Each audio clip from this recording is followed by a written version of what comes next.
Two boys were walking late at night in the woods and decided to come to a club that teaches martial arts. The team practiced led by their coach and taunted each other non-stop. A guy with red hair walked in there and asked, "Where are so many people coming from?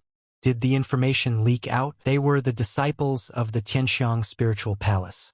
One of them was called Lu Zhen and the other was called Zhou. Lu asked what only the people gathered here were counting on. The guy laughed and replied that Lu was a little late. He's been here since just after dark. Lu got angry and said he came last night. And this guy is too ill-informed. Lu got angry at him and told Xiao that the information that the spiritual palace had acquired turned out to be non-exclusive. Isn't the owner of this house Su Xiaoshou at stage 3? What is there to live here? What exactly attracted all these people? Xiao said that they don't know anything. He has mediocre credentials, but he entered the sect early and has large savings. He's rumored to have a rank 9 spirit sword, and they're all here because of him. Zhou told them that a rank 9 spiritual sword like this treasure isn't easy to obtain. But they're going to take it from his corpse? Lu said that the formation would collapse at noon, after which he would rush inside and take the sword. After that, a fierce battle could not be avoided. Lu thought he should go inside and take a comfortable position. Xiao stopped him and asked, "Isn't he familiar with the order of the queue?" Lu replied that according to seniority, he was their elder, so there was no point in them standing in his way. Or do they want to give him a gift themselves? So replied Su at stage 5. And many more, and will not give him peace of mind in such a case. Lu said for them to try to do it then. They will now see who is afraid of who. Zhou said that he let them not think that he was allowed everything just because he had an elder behind him. A door opened behind them, and a young guy with a sword stepped out. When Lu saw him, he was surprised and called Su Xiaoshui's name. Su told them that it wasn't dawn yet, so why was it so noisy? Their shouting keeps him awake. The guys were all astonished and looked at him with their mouths open. After all, Su had recently died. Su stood in front of them and hesitated. He said that at least the Su they knew was really dead. In his past life, he suffered from a terminal illness and came into this world as soon as he closed his eyes and stopped his pulse. And he had to shift into the body of a Tiansan spiritual palace disciple with the most ordinary data. He stayed in the spiritual palace for many years and only reached the 3rd stage of tempering the spirit and 10. He went to the breakthrough retreat with a determination to die. But it didn't work out and he died. They both end up with miserable lives. And if he's given the opportunity, he shouldn't be tormented by rumors. Except his powers aren't even up to par, so how can he beat the others? I wish he had some kind of cheat. And then in a moment a lottery appeared in front of him in which he won the active skill normal and the passive skill red. Su started playing with it and said it was so crudely executed. Is this system mocking him or something? Active and passive skills. In terms of games, active skills are much cooler than passive skills. How could he fight enemies while relying on passive skills? But this system heavily favors active skills. This roulette is so collaborative. Su began to play with it and twist it around asking, how does this thing work? Does the arrow move? It's hard for him, he doesn't even have any lubricating oil. Su couldn't move it and asked, what the hell is this useless shit? Is the system messing with him or something? Su thought with his head. Since his arrow wouldn't turn, he should turn the disc. And then it started to turn and Su won the jackpot. He said, an active skill popping up in front of him. When he turned the disc, the system said, congratulations. And he got a passive system. Su thought it was cheating and decided he needed to spin again. And then the system said again that he had a passive system. Su, seeing the bright light on him, yelled for her to stop. He immediately moved into his life. Su grabbed his head and shouted that he hadn't lucked out and pulled out a passive skill. But what was with the breathing methodology? Couldn't he have been given something more useful? How angry he is at this system. He started to calm himself down with his breathing, but then realized that he couldn't breathe because of it. Opening his nostrils the widest, he finally inhaled air. When he opened his eyes after the last minutes of his life, he saw that he was up for air and thought he had made it through. When he came to his senses, he got excited and said it was awesome. Is passive breathing some kind of cultivation technique? He was very happy with himself. After all, this kind of chance of falling out is 10%. And Su was invincible even if he stood still. One of the flies swooped down on him and Su immediately killed it and said it was worth bragging about as his defenses were pierced. And then the system in front of him popped up and showed him that Su had been attacked and passivity points had been added. But the breathing technique has also increased to level 1, and so have the passivity points. Su saw that it could also be pumped up. Since it was an acquired skill, there must be innate skills as well. The mosquito bite didn't give many points, so it would be hard to get them. And then he had to go outside because of the screaming. The guys were telling him he wasn't dead. Is it really him? The system immediately saw this and rewarded him with plus 12 passivity points. Su realized that there was no point in thinking. This was just the beginning, and it seems that in that life the god had decided to take care of him. I wonder what kind of life he will live this time. Su knew that stage 3 and 4 were the highest stage 5 and it was in Lu's possession. They gathered to fight over the 9th grade spiritual sword. Su said that they had come for his dead body. But unfortunately for them, he had broken through and they had come all the way here for nothing. Stage 4 and he shouldn't be touched. Lu replied that a stage 4, so also a rank 9 spiritual sword, he was no opponent to him, what to speak of the others. Su told them to go back to where they came from, and let them tell their elders that if they want his sword, let them come for it themselves. After all, what good would it do to call the younger ones here and cause trouble? Lu replied that Brother Su had great strength. Su was surprised and asked Lu, is he just going to leave like that? Lu asked, why not? Let him go and kill him if he wants to. Just let him remember to get rid of the body. Su replied that he couldn't. Su told them to stop. He asked that they thought they could come and go here whenever they wanted. Do they all realize how much they pissed him off?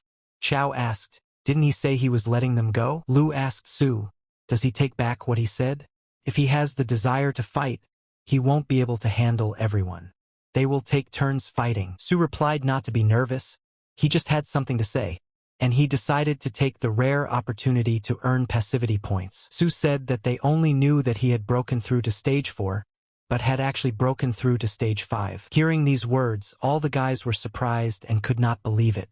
And the points of suspicion and passivity increased by 17. Su realized that, of course, whether it was physical or moral pressure, the passivity points would continue to rise. Su said that not only was it stage 5, he was already almost at stage 6. The system immediately said that the passive points were added by 15. He started to go on and said that compared to them, he was even at stage 7. Yes, and stage 8 is nothing more than a splash for him. Lu asked Su, is he having fun making his brothers laugh? Stage 8? If he's at stage 8, he'll run his head against the wall. He'd rather die than be bullied. If it's at stage 8, then let it come here. And decided to capture him altogether. Su ran and shouted at them that they shouldn't throw words around like that. Lu said if he had the courage to tease them, then let him dare to open the door too. Su sighed and said it was dangerous. I should have pissed them off. The system added 1 point to his score again. Su immediately realized that someone outside was interested in him. At this time, the girl was sitting on the gate and said that Brother Xiaoxiao was so cute. In his past life he was physically tormented and his new image is mentally tormented. They are comrades in misfortune. But he's not going to put up with this kind of torture anymore. Now that he has a second chance, he will never harm this body. Hearing this, the system said that a new feature had been unlocked, the mall, and he needed to open the interface to view it. Su was surprised and didn't realize what had happened. He opened and saw a gift box with a passivum. And then Su realized that in the mall, passivity points could be used to buy things. He immediately said what he was buying. After all, the system kept counting passivity points, and he kept thinking what value they had. After making the purchase, the system informed him that 10 skill points had been obtained, and 3 passive keys. Su saw this and said that the items had been updated. The system showed him what the price of these items were. When Su saw this, he said that he had spent 10 passive points to buy something more expensive than 10,000 points. Su got excited and said that he would consider it a gift set for a newbie, and began to thank the system. The system appeared behind him again and said that to unlock the new roulette, let him use the passive key. And please don't be disobedient. He immediately gasped and felt sad. After all, he had been unlucky at roulette last time. Su opened it and said he couldn't even see the prizes on it. A real surprise box. At least he was prompted to use the passive key. Su reached for the keys and said he would take the chance. Need a skill that could make him stronger in an instant. Su prayed that it wasn't an active skill. It would be useless to him, he needed a passive now. The system told him that she thanked him for visiting. Su lost his temper and asked her, could she be more serious? What more thanks for visiting? Su calmed down and said that he was not African. Next time it should work out. And then the system tore up his cards again and told him that she thanked him for visiting. Su couldn't take it anymore and started spitting blood. Su said that everything was already spent. And another thank you to him came his way in this roulette. The system came out and said that a lasting passive skill called amplification had been obtained. Su said that this was the ultimate miracle. Su looked at his muscles and asked what kind of strengthening. A technique to strengthen the body? But he didn't feel any stronger. But judging by the system's naming habits, this skill is of the invincible type, I guess. Su stood in front of the system and said that maybe it's all because of the low level.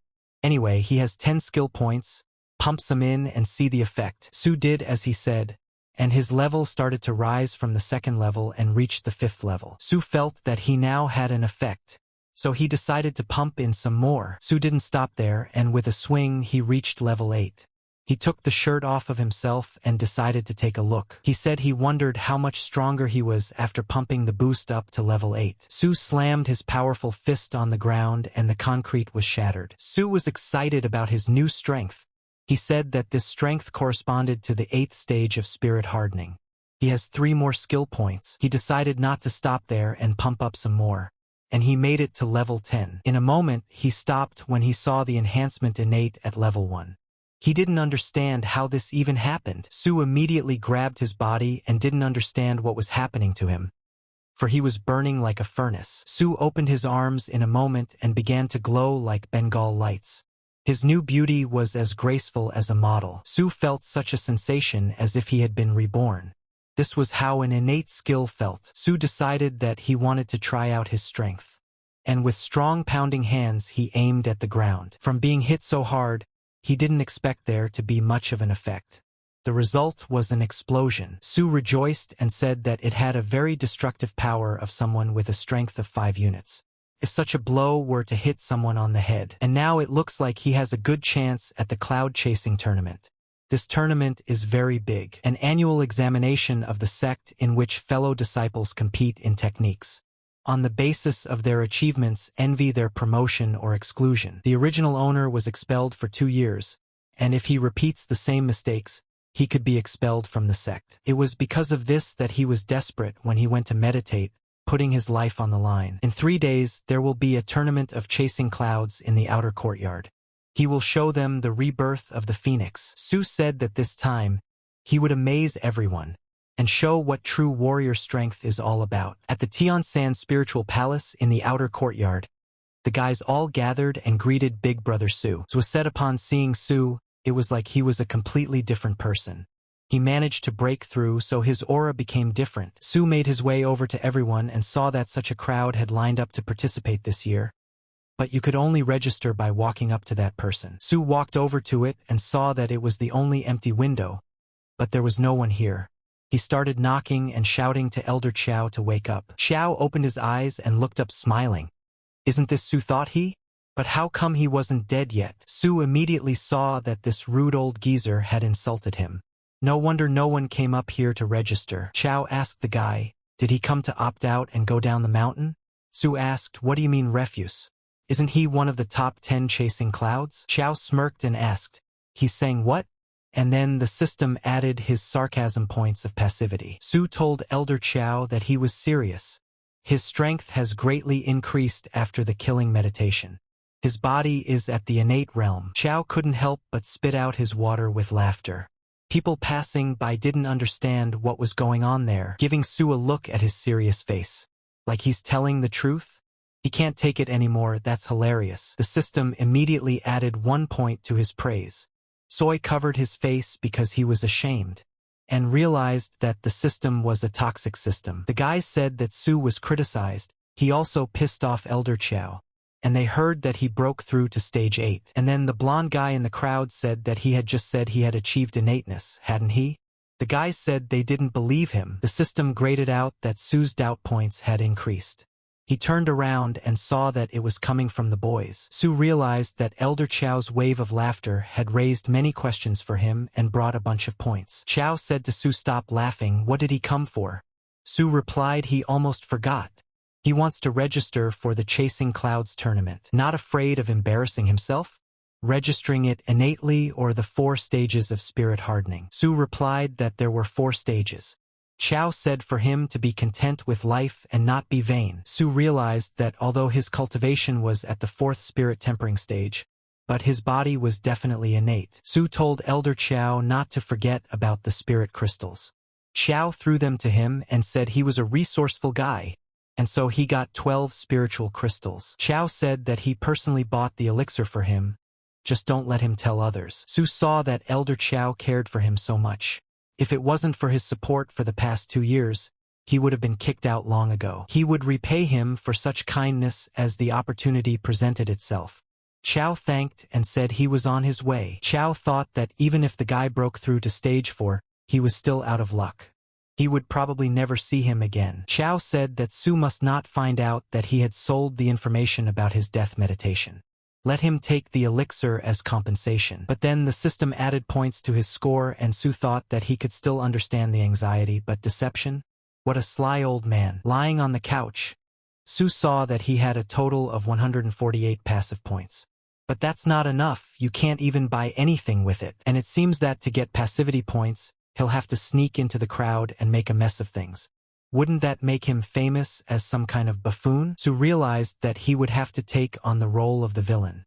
He's making too much up. He has to somehow increase his strength in 3 days. Su said that Elder Chao was unexpectedly generous. The spirit tempering pills are very expensive. Each one is much stronger than 12 spirit crystals. And now he should try the spirit crystals. But how to use them without side effects? Su leaned his nose against it and couldn't help himself. He began to dream of girls caressing him. It was as if his soul was being tenderly stroked by the celestial women, and every pore in his body was exploding, and the lightness rises from the soles of his feet to the top of his head. Su said that cultivation was a good thing, but the most important thing was that cultivation was very effective. He had just broken through from stage 4 in one breath. The breathing technique that the system gave him is a very frightening thing. It absorbs perfectly without any loss. And ordinary spirit crystals are also known for their convenience. But aren't spirit hardening pills more effective? Su was very lethargic and flushed, but was saying that he could still practice, and reached for the potion. 3 days later, on top of the towering clouds, the Grand Elder of the Spiritual Technique Pavilion, Xiao Qixio was there and was being considered. Xiao told the guys that the total number of applicants for this tournament was 1,782. The first tournament is a group qualifier with 100 people in each group. There will be 18 groups in total. There may be a referee in each group, but if he assists them, there will be a disqualification. His advice to them would be fatal wounds and injuries are inevitable. Let them not overdo it. The judge is not a god, and there may be times when one of them gets angry, distracted, or frozen with fear. At those times, no one will rescue them. The guys said that he could die. Xiao replied that it was true. Life was full of surprises, and they wouldn't always come out of battle in perfect condition. Elder Chao said that their jokes were still just as effective. Scared everyone into cold sweat on such a hot day. Xiao said that at noon, he announces the official start of the Chasing Clouds tournament. The guy was yelling that whoever could make it to the end would be the winner. And there are prizes for the top 10 and they can move on to the next stage. They have to try really hard. The guy told the others to get up on stage when their number was called. The guy called the 2 guys over and told Lu and Zhua to come on stage. Zhua immediately said that they were in the same group, but he didn't want them to be. Zhua realized that they would have to fight on the same stage. Lu heard that they were also in the same band as Su. Didn't Su come out of meditation? Where the hell is he? Chao asked. He couldn't have overslept. The boy replied that it couldn't be. He'd seen him on his way here recently, except he looked strange. Maybe he was mistaken. The guy got tired of waiting for him and asked loudly, "Is Su here?" Xiao said, if he didn't show up by the end of time, let him move on to the next one. Elder Jia had said about Su that he was a reckless madman. How dare he be late for the Chasing Clouds tournament? Zhao Yining asked Sister Su. The brother Su she told her about seems to be in no hurry to come out. Did she forget to wake him up? Second court disciple Su Chen asked Sister Zhao. What is she talking about in general? Brother Su will definitely come. He must have been delayed by something. It's his last tournament. She should watch it. When she first entered the outer courtyard, she didn't know anyone there. It was because of his help that she was able to make her way to the inner courtyard in a month. Zhao said getting into the inner courtyard in a month. Her talent is comparable to Sister Xiansha. So many days had passed, and she still remembered the favor they'd done her. Sis will help her find someone better. The guy got tired of waiting for him and said his number again and gave the name Su Xiaoshui. He's getting one last chance to get out. The night before the Chasing Clouds tournament, Su realized that he had a tournament tomorrow. Success or failure depended on it. As if not to go crazy, he got high on this potion and powder, didn't go sailing off to a distant voyage. In the shadow of the tournament, he was heading for the mountains and said with fatigue that this damn breathing technique had worn him out. An old man caught up with him and asked Su that he was from the outer courtyard. Su bent over with fatigue and replied that he was right. The old man asked if he was going to participate in the tournament. Su replied that not really, he was just on his way. The old man said that young people should not burn out. Health is the capital of the revolution. Su realized that the spirit-hardening pills and breathing methodology harmonized perfectly with each other without any such effects. He had already reached the peak of stage 5, but because the pace was too fast, his body could no longer cope. Su apologized to the old man and said he was in a hurry and said goodbye. The old man said unsteady gait, but not floating, and the steps are soundless. His face is emaciated, but his eyes are piercing and full of life, and his breathing is even. And such a talent languishes in the outer court, he clearly lacks luck. And then Su finally got there and said he was here. Su was happy to see him and said he had come. Zhao asked, is it him? Zhao asked what Su had done to him. Su was surprised at first, not understanding, and asked. Zhao replied to Su, look at him. Holding on to his waist with trembling hands, cheeks sunken and eyes closed. Wasn't she the one who secretly visited him 3 days ago? Did she do this to him? Su blushed and told Sister Zhao to stop bullying her. Su apologized and said he was delayed. Zhao said, that kid, he made people worry. What was he doing? The guy shouted to everyone that the Chasing Clouds tournament had officially begun. Lu immediately punched one of the guys, causing him to fly back into Su's arms. That wasn't all. The guys started chopping everyone in order, and those flew off like a cork to Su's hands. Su wondered how they could kill each other so calmly. They're all alive. And then he couldn't help himself and told them all to stop. He didn't understand what was going on, for they were supposed to be his passivity points. How could this be possible? Su told them that oppressing the weak wouldn't show their abilities, so let them attack him while they had the chance. The guys laughed at him. They saw how he couldn't stand on his feet, and they were shaking a lot. The guys asked, 1 against 100? Did he see himself when he took a piss this morning? Fighting a weakling like that?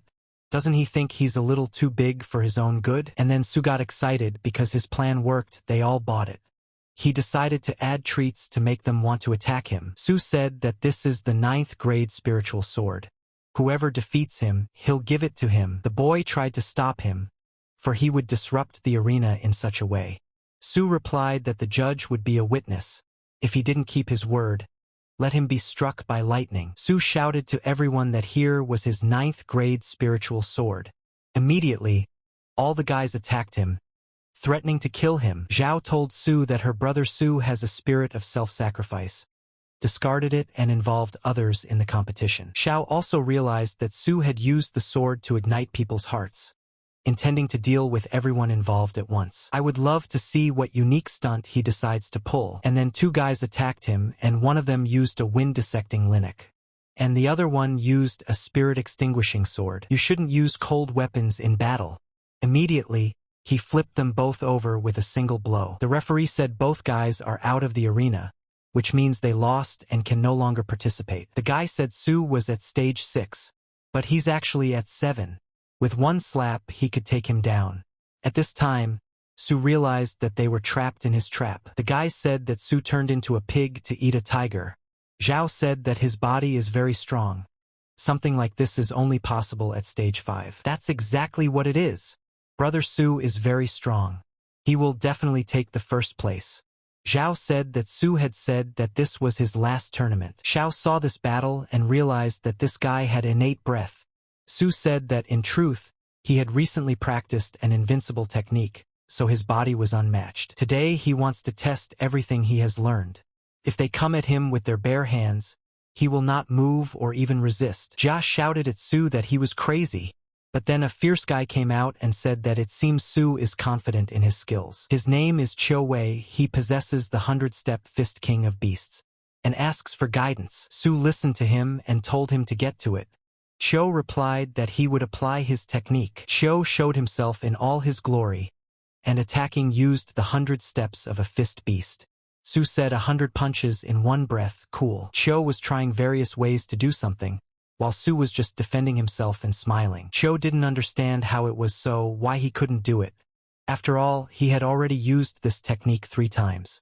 But he didn't fall down, he didn't even take a step. Su asked Cho, has he not eaten mush in a long time? And showing his middle finger, he started making fun of him. Cho didn't like this, and decided to unleash all his power on him, and asked for strength from the beasts around him. The guys asked, is this really a blood-burning technique?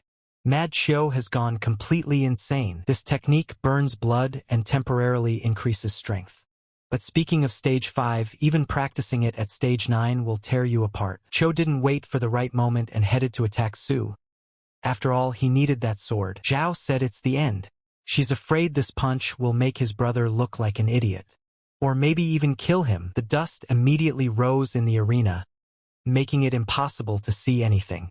The guys were asking who won. The guys saw Cho and said that it seemed like he would have the last laugh. Still, the difference in strength was obvious. The judge didn't even move. Su must have already died. Damn it, he had obtained a 9th grade spiritual sword. Su said that he wouldn't tolerate something like this. Su punched him and calmed him down, saying that Cho was tired and now he would have to rest for a long time. When they saw that Su was alive, they couldn't believe it. After all, he should not have survived such a blow. Elder Jia was also worried and was very happy for his tomboy. Su asked who was willing to be next. The system immediately jumped in and awarded passivity points to Su. He rejoiced and said, here come the points, and Cho should be thanked. Su told Bartjin that for some reason he felt that Su was about to be exhausted. Didn't he want to test his Dark Menace fist? Jin replied that not yet. Right now, he's not his opponent. They need to watch for a while longer. Jin saw that, after coming out of meditation, Su began to behave differently, and that was keeping him from calming down. The guys were now saying that Su was definitely at stage 5. His body is stronger than a stage 9 practitioner. What kind of spiritual technique does he use that he can resist blows like that? Su replied that it wasn't a spiritual technique, but an innate level enhancement. The guys said that it was nonsense and they didn't believe it. The guy said they were all stupid cowards. He might have some abilities, but after a few fierce skirmishes, he lost half his life. He's just showing off now so no one else dares to attack him. Muscular idiot Cho had given him enough time to ferret out the situation and saved him a lot of trouble. He saw that this loon Su had carefully planned everything. He was confident of his victory. And then a guy introduced himself. His name was Yi Chunting, and said that he owned an offering bow and asked for advice. This offering fist seems to be one of the accumulated techniques. This technique aims to kill with a single blow, no efficiency at all. Su replied that he wouldn't answer him. Could he replace the reception? Yi laughed and saw that he was shitting himself with fear. He immediately raised his hand and started attacking, and told Su to get a strong punch from him. Su felt that fist coming towards his face in that fist, and immediately dodged it at the last moment. He fell to the ground and said he shouldn't have done that. The referee said the guy was out of the arena, eliminated. He yelled that Su had set him up. Su apologized to him and said that he was more interested in receiving 100 punches in one breath. Su turned to the guys and said that they had seen for themselves that it was hard to attack one by one, and it was no use. Time is limited, so let them attack all at once. A guy in the crowd came out and said loudly that he wasn't going to put up with this mean-spirited backstabber any longer. Since it can't be shaken by fighting one at a time, they will act together and throw him out of the arena. The guys immediately all gathered in a circle and one of them told everyone to attack. When Su saw this, he was even a little happy. Su was taking everything in and saw his passivity points grow. But he doesn't feel anything from them. Elder Xiao said he was curious. The guy asked Xiao, he was so curious. He hadn't seen anything so outrageous in 30 years of practicing. Xiao saw that this boy is an entertaining, astonishing talent. He has 3 innate talents and an innate body. Su asked them if they were ashamed to attack with such a crowd. He's so pitiful. He keeps getting beaten up, but he won't give up. So strong and unyielding. He's the most attractive man she's ever known. And then all the girls gathered in a circle and shouted for Su to only go forward. He can do anything. Su saw the system open up and the excitement of passivity increase. He didn't realize at first. Xiao said it's getting noisy. And the result is already obvious. Now they can finish early. The guy replied that he had heard and said there was 1 stick of incense left before the end of the group stage. Su wondered why they had a time limit. There were still a lot of people left in the arena, and he had been beaten more than the others, so he shouldn't be counted as a defeat. Su decided it was time for him to end the show too. He immediately grabbed one by the arms and said that if there were no fish left on the surface, it was worth sinking deeper. Su proceeded to throw himself out of the arena, and handled it very well. People didn't believe this could happen. After all, everyone is outside the arena. Cho saw all this and counted too much and decided he had to get out. Su grabbed him and asked. Cho asked what he wanted. Su replied that he thought he was pretty strong. The incense stick hasn't finished burning yet. How about another round? The moment he became strong and fierce, exuding heat. It was refreshing. Su asked the guy, how about another round? Cho couldn't accept it and ran away like a rat. The referee said Cho is outside the arena, so he is out. The guy looked at the candle and said that the competition was over. Su told Brother Lu that he was right.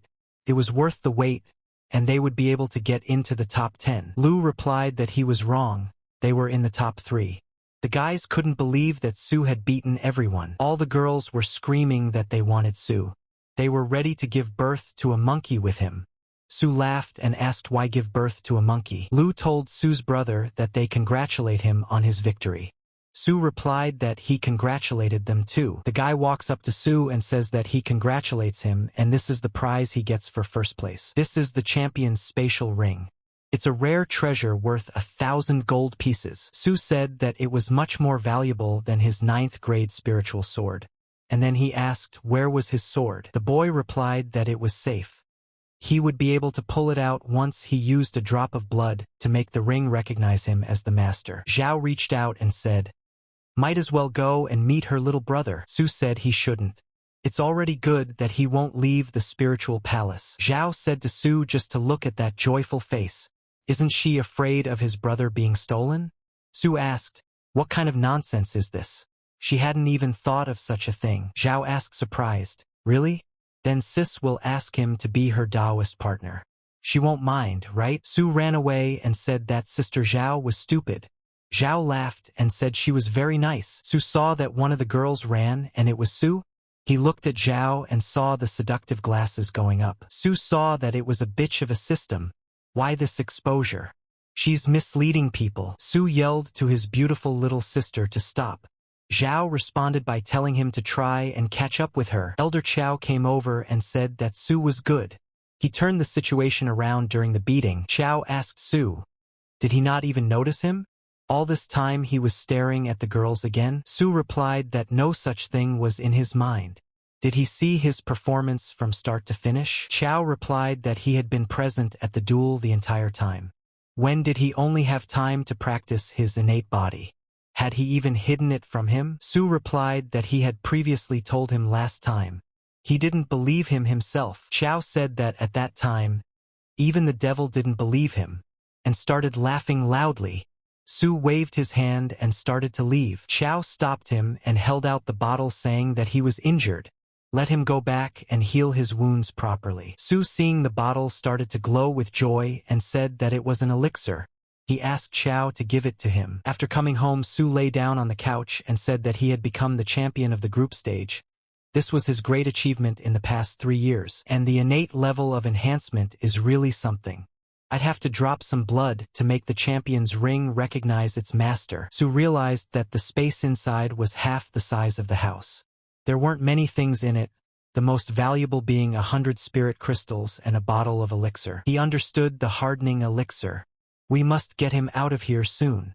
This is his first victory on the road to a life of suffering. And he must keep the ring as a memento. And now it was time for the most important part. How many passivity points did he manage to pick up during this brutal and crazy battle? Su immediately opened the system and saw that he had 176 passive points collected.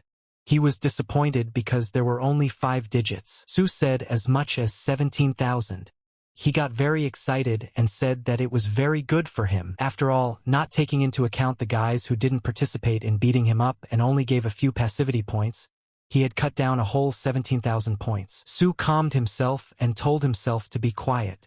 After all, it was still unknown what he could spend this kind of points on. He opened his suitcase and saw that he had something new.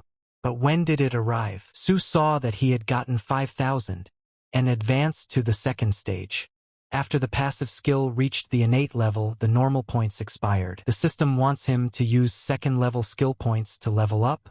Second-level skill points are needed for reinforcement. But why is it marked in gray, thought Su?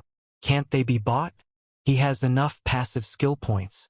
Maybe he can only buy second-stage skill points when he reaches the realm? Su said that in any case, he wasn't going to rely on reinforcement alone. He needs something from the other direction as well. With 17,000 passive points, it was time for him to experience the joy of doing 10 spins in a row. After doing so, he was very disappointed because they had decreased by 10,000. He put his hand on the twist and used the epitome of luck. The system just thanked him for attending and gave him nothing. Su fell to the floor in humiliation and was sad about his lost points. So Su decided to use it once more and took one skill. Su saw that the skill spearhead had fallen out.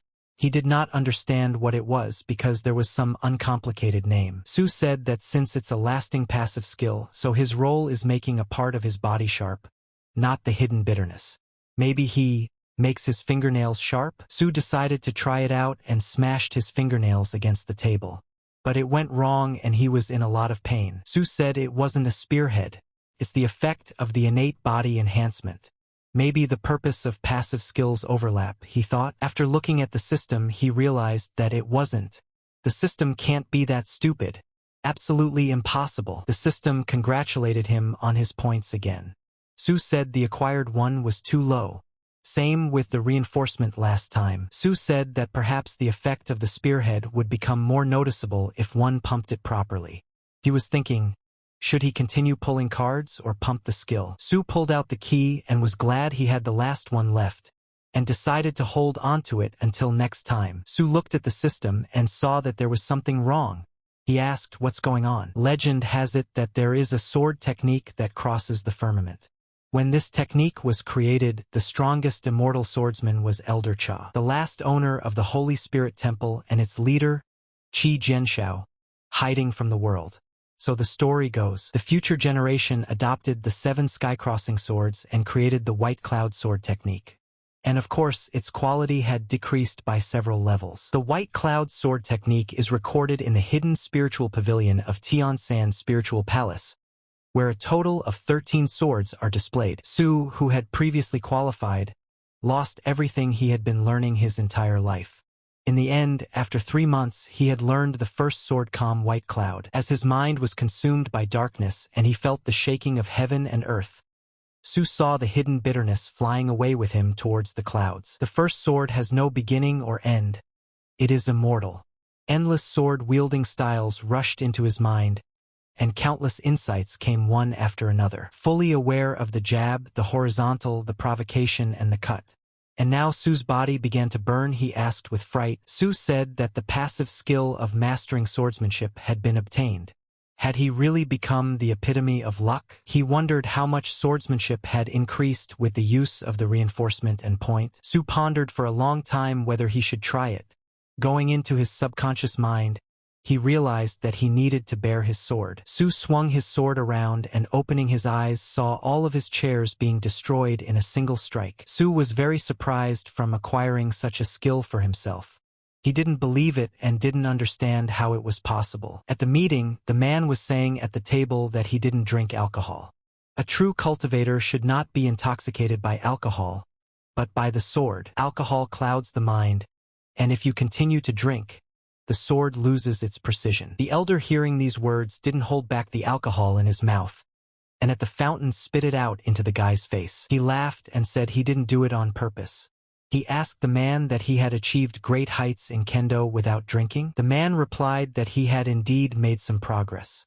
The elder asked Elder San had returned. Elder San drank his alcohol and replied that he would be delayed for a while. He could be either just drunk or intoxicated by the sword. Of course, it was a pity that he couldn't do it, otherwise the 8th immortal sword would have been his. The elders started laughing at the man. In the Tionsan Heavenly Palace, in the outer courtyard, a warrior came out and felt his sword, feeling anxious. Elder San said that swords are shouted, and the acquired sword intent can be heard too. The man said, just like that, suddenly in the outer courtyard of a disciple capable of developing acquired sword intent. In addition, 2 more have innate spirit hardening, and 1 has an innate body. The quality of the disciples in the outer palace is unusually good. Elder San asked, innate body? He said that, as far as he could remember, the last time the sword intent was manifested by a Sioux girl. The man replied that yes, that was the innate intention of the sword. Sioux is incomparable. She is a true genius. If one of the continent's 21 famous swords were to fall into her hands, even it would not be her equal. The elder said to keep it to himself, they should go look. He has no intention of staying here any longer. Elder San said they could tread. Immediately they obeyed him and flew away. San, seeing that he was left alone, slowly sighed and took the mug of alcohol in his hands and drank. At this time, Su rejoiced and said that this was the first style of white cloud swordsmanship, and he perfected it. It became much more powerful than the original. This mastery of swordsmanship is simply terrifying. Su put on his new clothes and was happy about his breakthrough. The peak of stage 6, he was only 1 step away from stage 7. He must have managed to break through during enlightenment. Immediately, the elders came to him. Su was surprised to see Elder Xiao and Xiao. He wondered what they were doing here. Su thought the sword stopped moving, didn't it? There are sound-suppressing formations in the courtyard. Xiao turned to Su and asked, is this his yard? Isn't this the masochist with the innate body from the group stage, he thought. Su bowed and replied that he was greeting the 2 elders, and said that this was his court. Xiao pointed his finger and asked what happened to him. Su replied that he was practicing fencing, and carelessly got what they were seeing. And then the system popped up and said there was a suspicion of passivity. Su knew it. They're just underestimating him, aren't they? Then why don't they just say so? Xiao thought that this guy had an innate body and acquired sword intent. How could a guy at the 6th stage of spirit hardening have all this? He has a gift. He shouldn't have languished in the outer court for the last 3 years. He should have been let in the inner court a long time ago. Xiao slapped him and asked, does he think he's tough? Does he lie and not blush in front of his elders? Xiao said that last time he didn't believe in his innate body, admits, and now he says that he comprehended the sword intent. Su said that this was his home after all. Who else could have done such a thing if not him? Xiao said that he knew he had developed a rebellious character after coming out of reclusiveness. It's okay to be young and frivolous, but everything must have a limit. Does Su understand that? One could imagine that all the people he had wronged throughout his life came to take revenge. But the Wang family let him go with the horse, only after destroying his crowbar and not harming his life. Wasn't that how it was? What's with this old man's imagination? Given his vivid imagination, his horizons were not as broad as theirs. What kind of assailants had come after him in droves? Xiao told Su to tell him who perfected the sword. Let him forget if he's embarrassed. After all, his house was destroyed. He doesn't even have to give his name. Just let him say which direction he went. He and Elder Xiao will find him. Xiao said that they would talk about the cut of the ruined house later. Have Su tell them which way they should go. Su was fed up with this and decided to get them off his back by pointing his finger in which direction the bully had gone. The elders told him not to be discouraged and to brace himself. Su asked why no one believed him if he was telling the truth. Su decided that he would go rest at the inn. Lying on the couch, he decided that tomorrow he would go to Lunchy's pavilion to get his assignment. Let others deal with them. It's only a few spirit crystals. And after the group stage is over, they give a day off to allow time to recover. The available passive points are enough to pump the spearhead 7 more times. Mastering swordsmanship brought him too much knowledge. Therefore, he needs to transform them properly instead of getting them all at once. Su contemplated pumping in a breathing technique. But he thought it was nonsense. Su opened the system and saw that he had acquired a level 8 spearhead. Immediately, he decided to test it by hitting the wall with his hand. When he saw the hole in the wall, he said it didn't hurt. The level went up. And with it, the efficiency. This is equivalent to carrying 2 concealed weapons. If he faced the enemy in direct combat, he could turn his fists into blades. On the exiting cloud stage, Elder Shao spoke as he congratulated them, the 180 warriors that had successfully displayed their talents in the group stage and had grown towards the breakthrough competition. The breakthrough competition will be divided into 18 stages, with the champions of each group stage as the leaders, and the opponents will be chosen randomly by drawing lots. Immediately, Elder Shao used his medallion. Taking a sheet in his hand, he said that there are only 64 seats in this competition. 3 consecutive victories are required to get a place. Everyone would have 2 opportunities to challenge, including the champions. Shao shouted to everyone that the competition was starting, and then the guys cheered for Sis and told her to go ahead. But Brother Chao, he must defeat his sister and take the first place. The guy saw and realized that the people around him were at least at the 7th, 8th, 9th, and even 10th stages. How could he, Zua, stand next to these people being at stage 3? Zua told Brother Lu that he is nervous.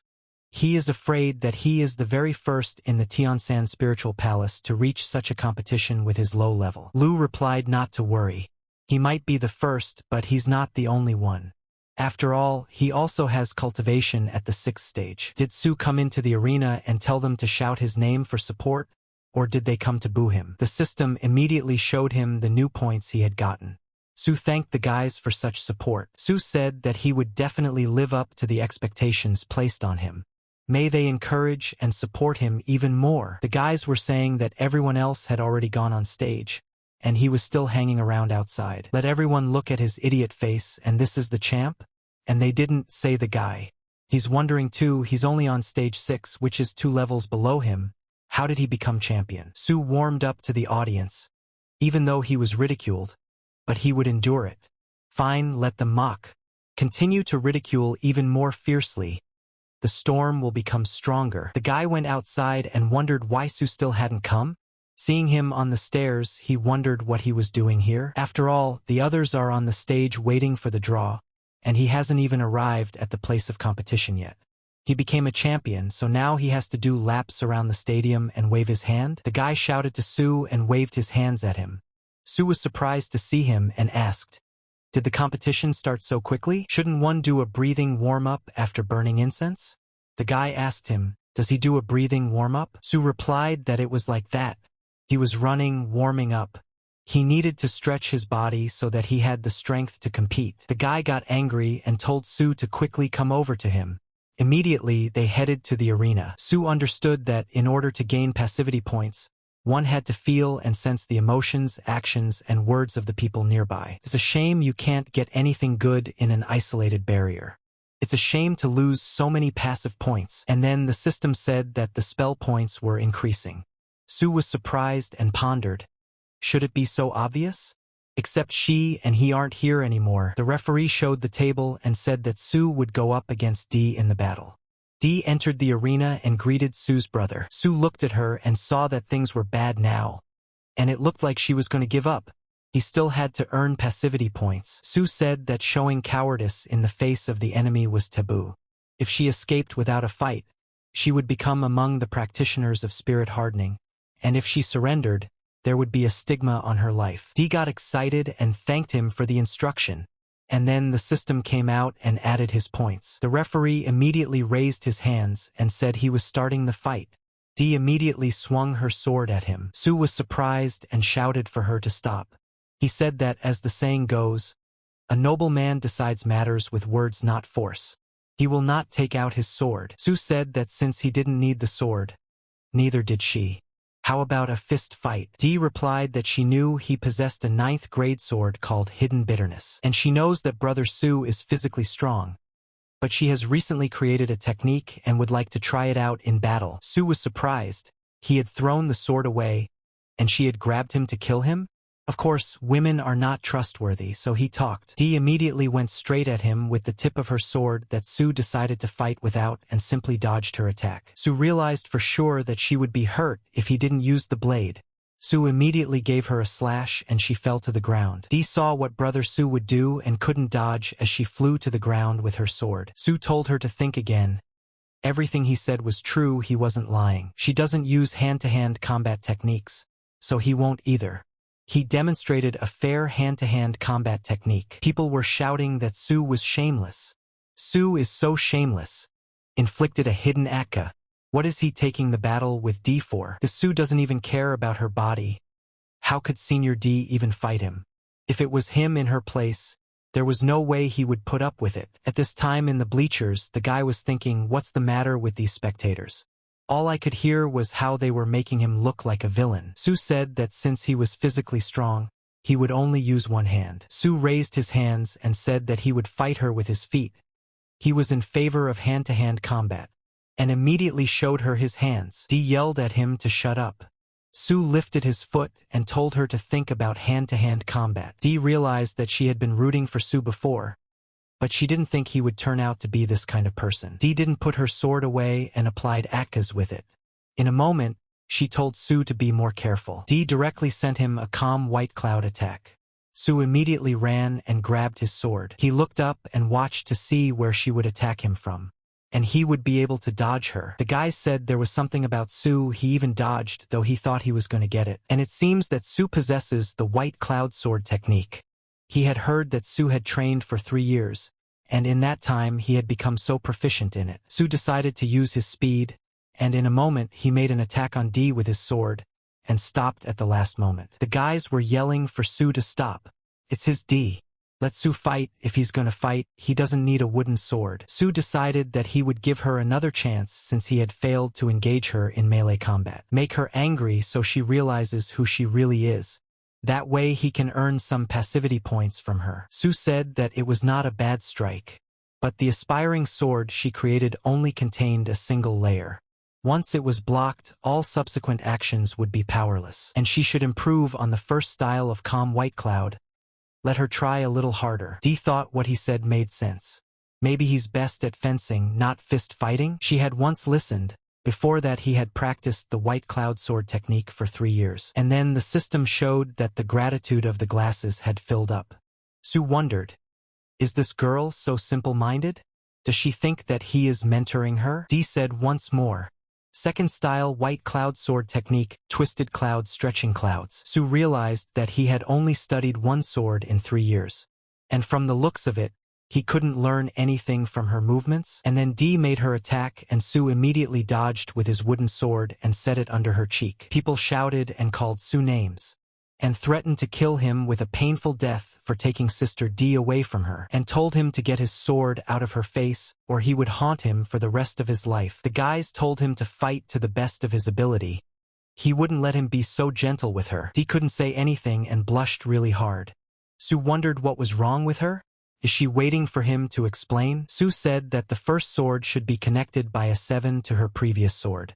If she wounded her opponent, it would be necessary to use the power of the sword to suppress him in one fell swoop. And if the enemy breaks through the network of swords, you need to close the ring using the twisted cloud stretching style. Deflect the opponent's attack, then repeat the pass technique and prepare to meet the opponent's next strike. Sue rejoiced again, for he had once again received the appreciation points. Dee stepped back and used the third style among the clouds and fog. Sue saw that she did, and with his wooden sword, he knocked the sword out of her hands in 1 second. Sue realized that there was no point in continuing any longer. She had an abnormal look in her eyes, and if they met in battle again, a spark of love might flare up. Sue said that she had lost. Dee got excited and said that she thanked him for his guidance. The breakout competition has a time limit, so she'd like to get some more tips in the future. Sue once again received gratitude points and already realized for sure that she was hopeless. The judge came out to say that the competition was over, and the winner of this battle was Sue. Xiao asked had he practiced the white cloud sword technique.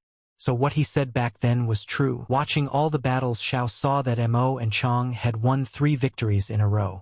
Su asked, how do they manage to fight so fast? But in truth, only these two can possess this kind of speed.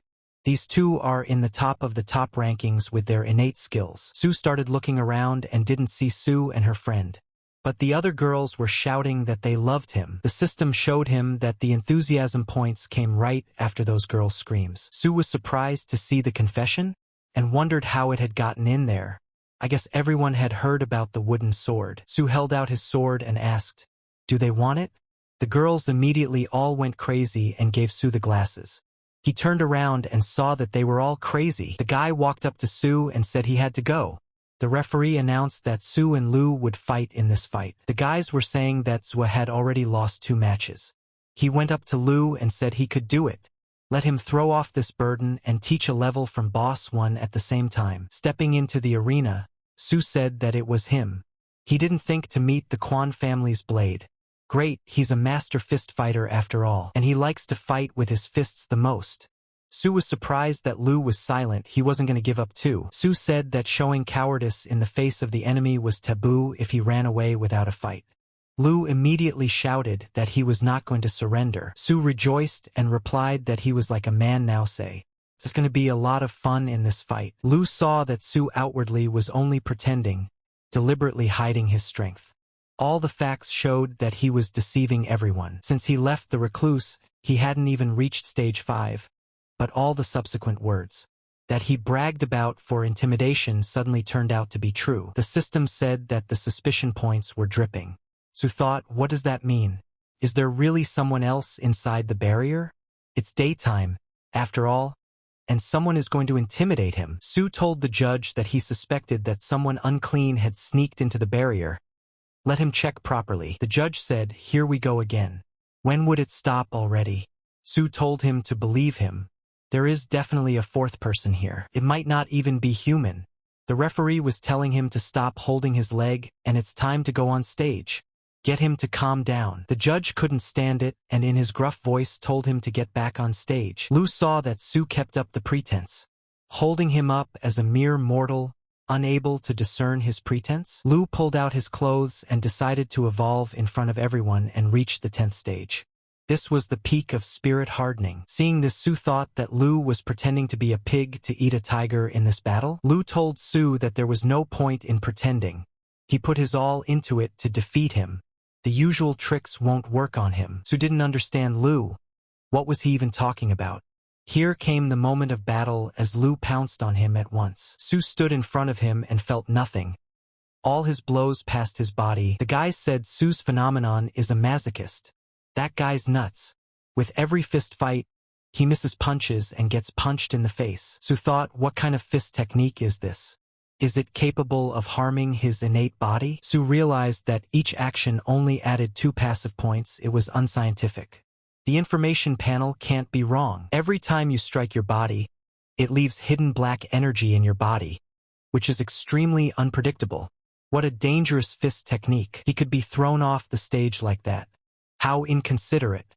Every second could be the last moment. Su saw that he couldn't even pull his sword out of the ring because of these incessant strikes. Su was telling Lu to give him a chance. Immediately, Lu heard this and started attacking even more. But Su told him not to hit him. Su says he's using a spearhead. And let Lu watch to make sure he doesn't finish him off. Lu saw this attack and didn't expect how this could even happen. He saw that Su didn't use the fist technique, so how did he manage to slash him during the quick punches? His fist of great dark tribulation strikes with double dark energy. Su isn't bleeding, so it must be his blood, Lu thought. Lu realized that Su had broken through his fist of great dark grief with his fingers. But how had he succeeded? Lu asked what kind of technique was that? Su replied that it was a spearhead. And then the system said there were suspicious points. Su thought, what was the point of asking a question if Lu didn't believe what he was saying? Then he wouldn't have asked. People have been asking how Su got out. Can't they understand why Lu stopped? There's blood dripping from Su's hands. The guy asked for a friend. Is he kidding me? Can't he see Lu's spiritual ability? He has the fist of great dark tribulation on an innate level. People began to ask about the innate spiritual ability, because it was extremely rare. How did a disciple from the outer courtyard get the innate spiritual ability? Su realized that Lu's fist technique wasn't of the lowest level. Otherwise he wouldn't be able to hurt him. The dark energy in his body won't discharge. He thinks he's going to get it at the critical moment. He's lucky he has an information panel, or he wouldn't have even noticed he was dead. Su said that a noble man settles matters with words, not force. How about we stop using fists and switch to wooden swords? Su saw and realized that Lu had eaten that thing he told him about. That's why he showed himself so well. The guys laughed at Su and said that he was so funny. He had forgotten that he had talked about not using a sword last round. Just when things started to go wrong, he immediately forgot what he said. The girls were yelling that Su was so cute. They can't take it anymore. Lu didn't agree to his terms, and immediately decided to attack with his fists. Su shouted at him to come back. Su used his technique and said that he was lucky to have a trump card under his sleeves. Lu stopped in a moment and said with fright that his crowning blow was coming. The guys were saying that this battle turned out to be so brutal. What a ruthlessness. Everyone was shouting for Su to hold on. The judge was saying that if Su didn't repel Lu's next strike, he would definitely die. Su wondered why he should intervene. Lu filled his strength into one fist and outcavalled Su in a moment.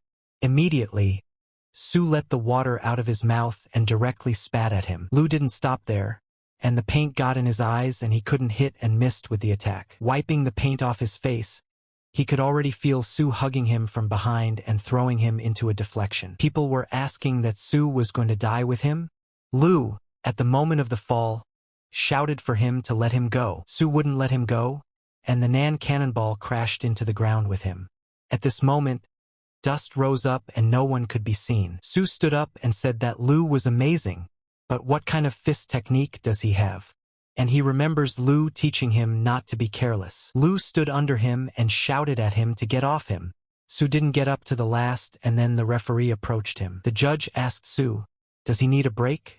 Su thought about it and replied that it could be done. The judge pointed his finger at Lu and said that he would need it too.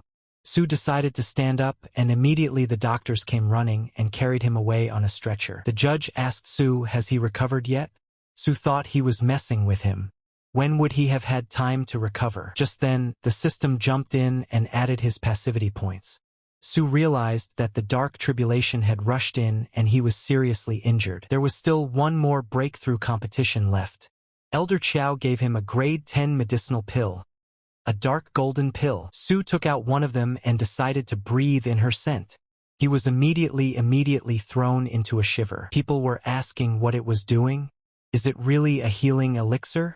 What kind of powerful pill is this? Su couldn't resist her, and like a crowbar, he fell to the ground and flew into the clouds at this time. The guys asked him what he ate.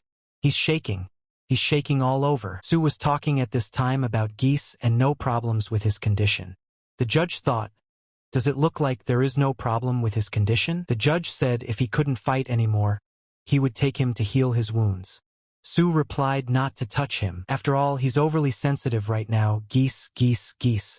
The judge held up his hands and thought it best not to touch him. The guys said Su took an aphrodisiac. He ate it during the competition. Somebody get him to calm down. Virsich immediately went to him and asked the judge if he was all right. The doctor replied that he did not know what kind of medicinal pill he had taken, but that it had a terrible effect. His body would recover very soon and he would get better. The judge asked, will it get better? The doctor laughed and said it was relaxation. The judge thought that even ghosts don't relax. Su came to his senses and got to his feet feeling that he seemed to have recovered. But still everything hurt. Su opened the system and saw that it had increased dramatically by 3,000. That's how true love is. The referee approached him and asked if he was ready for the last round. Su replied that they should just give him enough time to regain his breath. The judge said that's great. We need to get started. Because there's no time anyway. What a dog that judge is. Time's running out and he's asking if he's ready? Does he have to push him around like that? The judge announced that Su's opponent in this fight would be Wenchong. Su immediately thought that this judge wanted him dead. People were talking and were surprised that one was coming out to fight. After all, Su had already suffered so much, and here he was given to him. The girl asked the older man guarding the ring, let him tell her quickly what is going on here. The guy replied that as she already knew, Boss 1 was unlucky on stage number 2. He ended the fight with a draw with Chow and lost in one match. He became the champion and came in second place. The girl asked, so what of it? After all, Su is also a champion. The guy replied that Chow is 2 in the rankings, a master with a berth. Boss 1 on the other hand is 7 in the rankings, and half a step away from being born. The girl asked, is he that tough? The guy laughed and replied that she thought that was the end of it. No, Su is a natural enemy to him. He was told to stop scheming and tell her. The guy said that they already know that Lu is a genius at stage 10, that he almost knocked Su down, and when Chung is his younger brother. And then everyone started to show their emotions in surprise. But that's not all. They know all about DXIN, don't they? Su thrust his wooden sword twice across that girl's face. And it's Wang Chun who's in love with her. The guys said it's a brain explosion. And now Su's in trouble. And then when Chong, who is the 7 in the ranking of Chasing Clouds, is called Boss 1 in the outer courtyard, Su walked up to him and said hello to his younger brother. Chun heard this and was shocked by his words. The guys said that Su obeyed them. And the guy said that his legs would give out if he started talking to Boss 1 like that. One of the guys laughed and asked the other guy, and he wondered why Su was still on his feet. Su is very strong. Chun said Su isn't bad. Those who touch his people must be psychologically prepared. The referee waved his hand and said thunderously that the contest was starting. Immediately they went off in different directions. Chun thought that the more spiritual cloning techniques accumulated, the more doppelgangers could be summoned at a time. And since Su is going to keep him at a distance, will take his time to let things come down to the judge's decision. The guys asked, Cho Su is an idiot? He doesn't know that Boss when spiritual technique takes time to accumulate? Is he just waiting to die at a distance? Lu was watching the battle at this time and said that familiar closed eyes. Chun had thought at the moment of battle that Su was going to display the swordsmanship he had shown at the last moment. Everyone has been revealing their trump cards from the beginning and he's only doing it now. Su realized that with the state of his body, he could no longer fight a protracted battle. Since a calm white cloud requires accumulation, the judge thought it would end in a deadly battle. If they were not allowed to fight, the outcome would be uncertain. If you let them fight, someone might die. The judge understood the need to let them fight.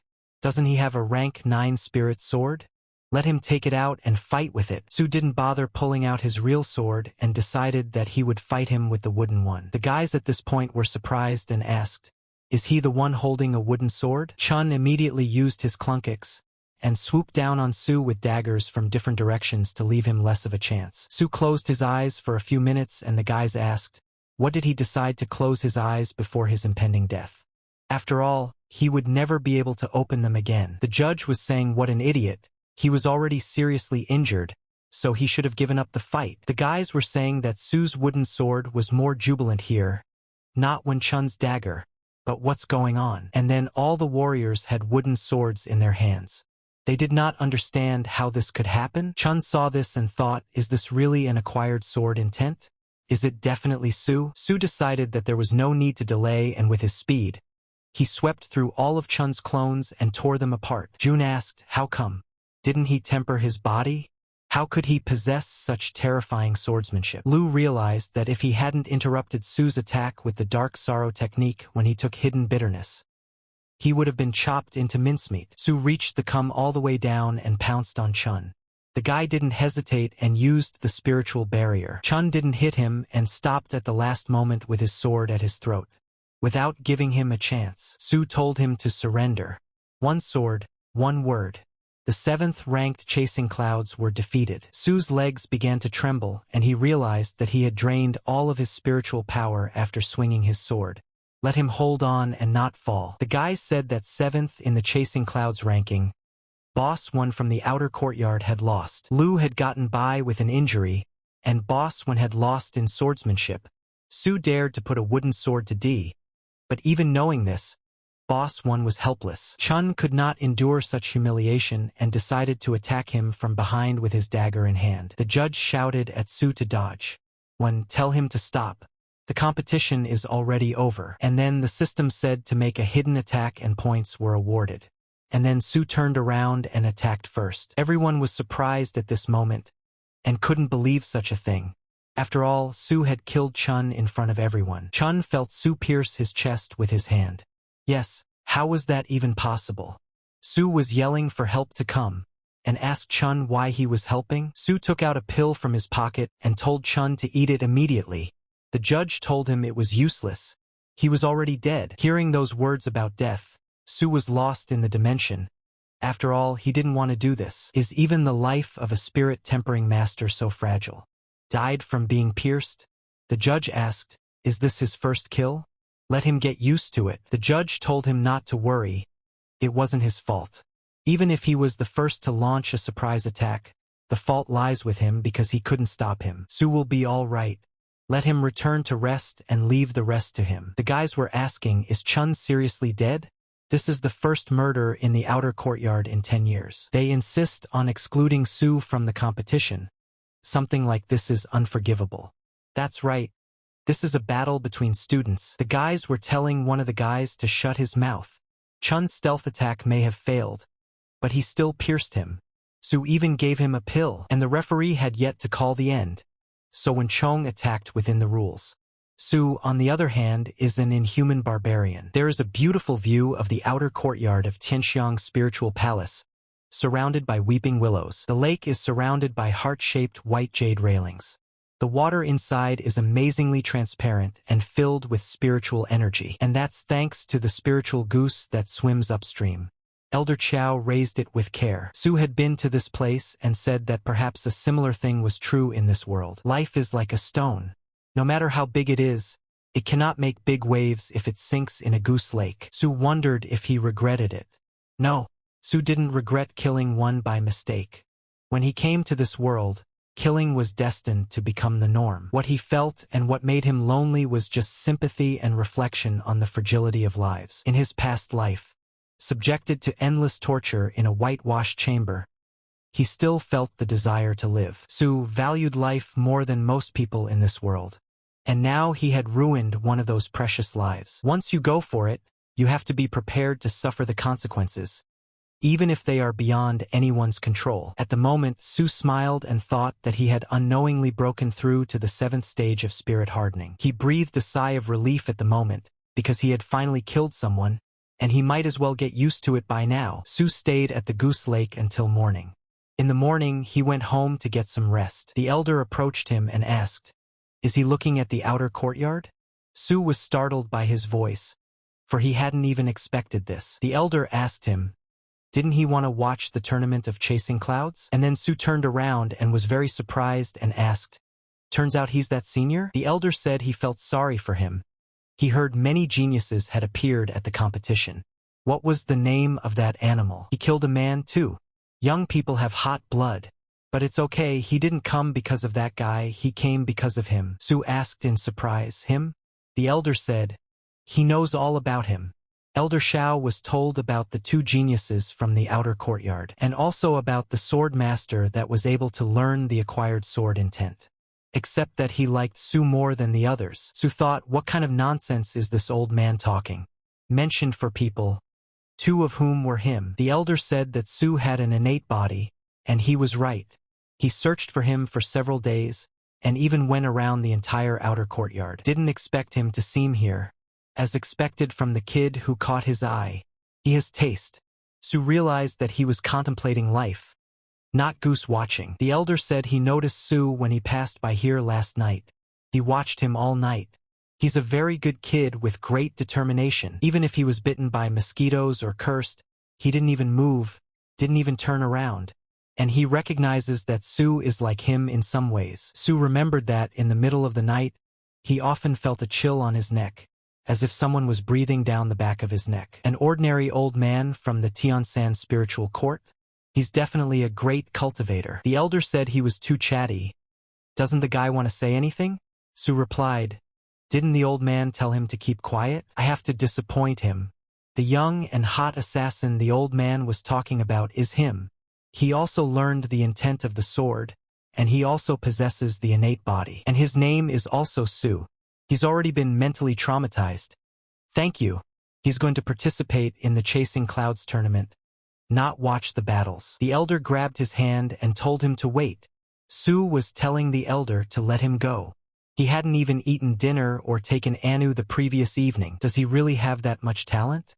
Su replied that he believed him, so he demanded proof. The elder took something out of his pocket and replied that the boy was good, speaking confidently like him, so he decided that Su was telling the truth and told him to eat it. Su thought this old man was sick, came out of nowhere, started praising him, and then pulled out his seed and offered to eat it. The elder told him to eat it. It's all right. It'll hurt, but since he has an innate body, he can endure it. Su took it in his hands and examined it from every side. The elder told him to eat it because it was a useful thing. Su thought that the old man hadn't given him poison or an aphrodisiac to screw him. Had he? He immediately threw it in his mouth and swallowed it. Su asked him what was next. The elder laughed and replied that there was nothing further. The old man did not communicate with him further, and in a moment disappeared before his eyes. Su didn't understand what it was now, and then Su started to say that his body was becoming so strange. What is this nasty feeling? Su shouted for someone to come to his aid, for he was getting worse. The news of Su committing murder quickly spread overnight throughout the outer courtyard. People were shouting in the arena for them to start already. What was taking so long? Finally, the moment had come. He skipped the first killing in the outer courtyard for Brother Chao and Sister Mo. Elder Chao came out and said that he thought everyone had heard about the death that happened yesterday. People said that even his name wasn't even mentioned in this incident. They don't want to make a fuss. It turns out that Linfa Pavilion has suspended Su from the competition. Chao said that he now wanted to remind them all. The Tiansan Spiritual Palace had provided everyone with a comfortable environment to improve, and never wished for anyone's death. Eventually, upon completion of their training, they will have to go out into a world where death on the Holy Spirit continent is commonplace. Every competition is an obstacle in the outside world, so they have to give their best effort. But he also hopes that they can master the measure. This measure is life and death, morality and foundations in their hearts. Chao wasn't this verbose before, but things had changed now. After all, he was no longer a murderer of tens of thousands of people, but a great elder of Tiansa Spiritual Palace. Chao said it was time to get to the point. The 64 semi-finalists will face off in the decisive battle. There will be a draw on the light screen. Each group will consist of 2 people. The fight will last no more than 15 minutes. Let them try to give it their best while they have time. Chao raised his hand up and said that he was declaring the competition open. But then Su came running in and told them to wait. People were saying he was sick. He was even lucky that Elder Chao didn't bring him to justice. Was he going to argue? At this time, the judge said, "Here he comes. It's the same Su he told me about. Let them look at him. He's obviously going to do something. He's just driving him crazy. He's even willing to bet a spirit crystal that even Elder Chao won't be able to stop him." One of the judges said it wasn't. The scariest thing about this guy is his unpredictability. You never know what he's going to do in the next second. Chao asked, "What's wrong?" "If it's nothing important, believe it or not, he will personally deal with him." Su told the Chief Justice to help him. He has no idea what that damn old man fed him. As soon as the scarlet seed entered his stomach, a burning aura immediately erupted from there, and several meridians in his body were burned. If this continued, he would simply die. As soon as the tournament opened, the best doctors and pharmacists of the drug pavilion immediately rushed to the wrong place to provide timely assistance. Su told the head judge to help him. He's taken a drug. Suspend him from the competition. He needs to be examined by the medical staff immediately. Chao thought that Su had taken a drug. There's no one in this competition who hasn't taken such a thing beforehand, and there isn't even a rule that says he can't use elixirs. Chao got angry and told him to get out of here. Su replied that if it wasn't like this, he wouldn't have even come to him. He really needs help. Chao wondered what was going on. Chao told him to come over and placed his palm on his chest to feel his body. He took her hand away from his body and she began to burn. The guys asked if he had taken a drug that he could hurt even an elder. It's crazy, he's seriously drugged. And he's letting himself get caught. Apparently what he said is true. So he took a big dose too. Chao looked at his hand and asked, "Sizzling firefly seed? Elder San is crazy. Doesn't it burn and destroy innately the body?" Chao told Su that this useful thing is like a treasure to him. There was absolutely no harm from it. Su realized that not even a god could stop him. Just what did he say about it burning the innate body? Su told him that he heard everything. Xiao laughed and replied that the guy was very hard of hearing. Xiao sighed and told Su to go rest. After all, he needs to get through this. And then the system showed that he had received encouragement. Su realized that it wasn't the words he needed, but the medical staff. He doesn't want to get burned. Why such ruthlessness? It was as if they didn't have enough nursing staff. A family of sizzling fireflies can burn an innate body. And who the hell is Elder San? For some reason, that name seems vaguely familiar. Su immediately said that this was an accessory to a crime. That terrifyingly burning aura began to penetrate his si-chi as it thinned. So it could also burn his si-chi. He doesn't understand why that old man wants him dead. Xiao said something about a treasure first. Maybe the fucking old man wanted him to start perfecting it. Su immediately remembered Xiao saying that he was destroying his innate body. Su said that he still had a competition to participate in. And then he came up with the idea that perhaps he could get rid of his anxiety in the heat of battle. And this idea seems feasible. And then in the arena, the judge said that Xiao would win. Su, seeing this technique, was surprised that he used ice to win. He thought this guy swung his sword in his direction. A convenient ice blast. Just then, the judge said that Su versus Zhang Fu was coming out next. The guys were also surprised that Su was coming out. Let everyone keep their eyes open. The masochist Su comes out. After a couple minutes, Su came to Xiao and said that he would overpower him and the elder would give him medical attention. Xiao thought, what kind of participant is this? Who does he think the judge is that he runs up to him like this and starts a conversation? The judge was telling them to just look at him. Elder Xiao had just arrived and he was already bothering him. Xiao told Su to go back to his seat. Su said to look at his body. It's heated to red hot. He is also a participant and has the right to receive treatment. Xiao asked what did he care what he took there before the competition. He would have wanted to give him treatment, but they couldn't say that no matter how top-notch the medical staff was. There was nothing they could do. Su said that he might not care about something like this, but if he got injured, they would still have to provide treatment. According to the rules, they would have to restore it to its best condition. Xiao told him to get out of here. Su immediately shouted for Zhang Fu to quickly approach him. It was time to start their battle. Su lost his temper and asked, "Where is Zhang Fu? Let him go up to the arena and fight him." The guy said he thinks if you don't admit defeat, you'll regret it. This is Su, a famous dark horse with a high reputation after two geniuses. Let the kid look at him, he's drugged up too. Didn't he see him kill one? Let him not act presumptuously. If he goes up there, he'll just be torn to pieces, and then everyone will focus on his mangled body. The boy replied that he had defeated the genius yesterday. Would it be embarrassing to admit defeat right after meeting him? The other guy asked, what's there to be ashamed of in front of outsiders? The guy replied that he probably couldn't even penetrate his defense. Leaving, told his friend that he was a fool. Su asked, is he Zhang Fu? Su saw that he was tall and muscular, and his fists were the size of a punching bag. Great, so he wouldn't have to hold back in a fight. Fu said that he welcomes Elder Su. He perfects the golden body so his defense is excellent, and hopes that Brother Su will not refuse advice. Su was surprised to hear about the golden body. Isn't it a protective spiritual technique? He's separating it like hell. Why is he even perfecting this technique? He's already got an awesome physique.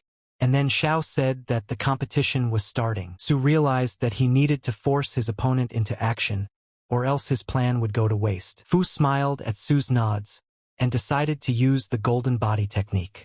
Su also got into the same pose with him and started trolling him. Guys were asking what those two are doing in the middle of a contest. What the hell? Fu's golden body technique is his last counterattack? Doesn't he have any trump cards? Let him start attacking before time runs out. Xiao looked at them and thought, what's wrong with them? The competition was already in progress.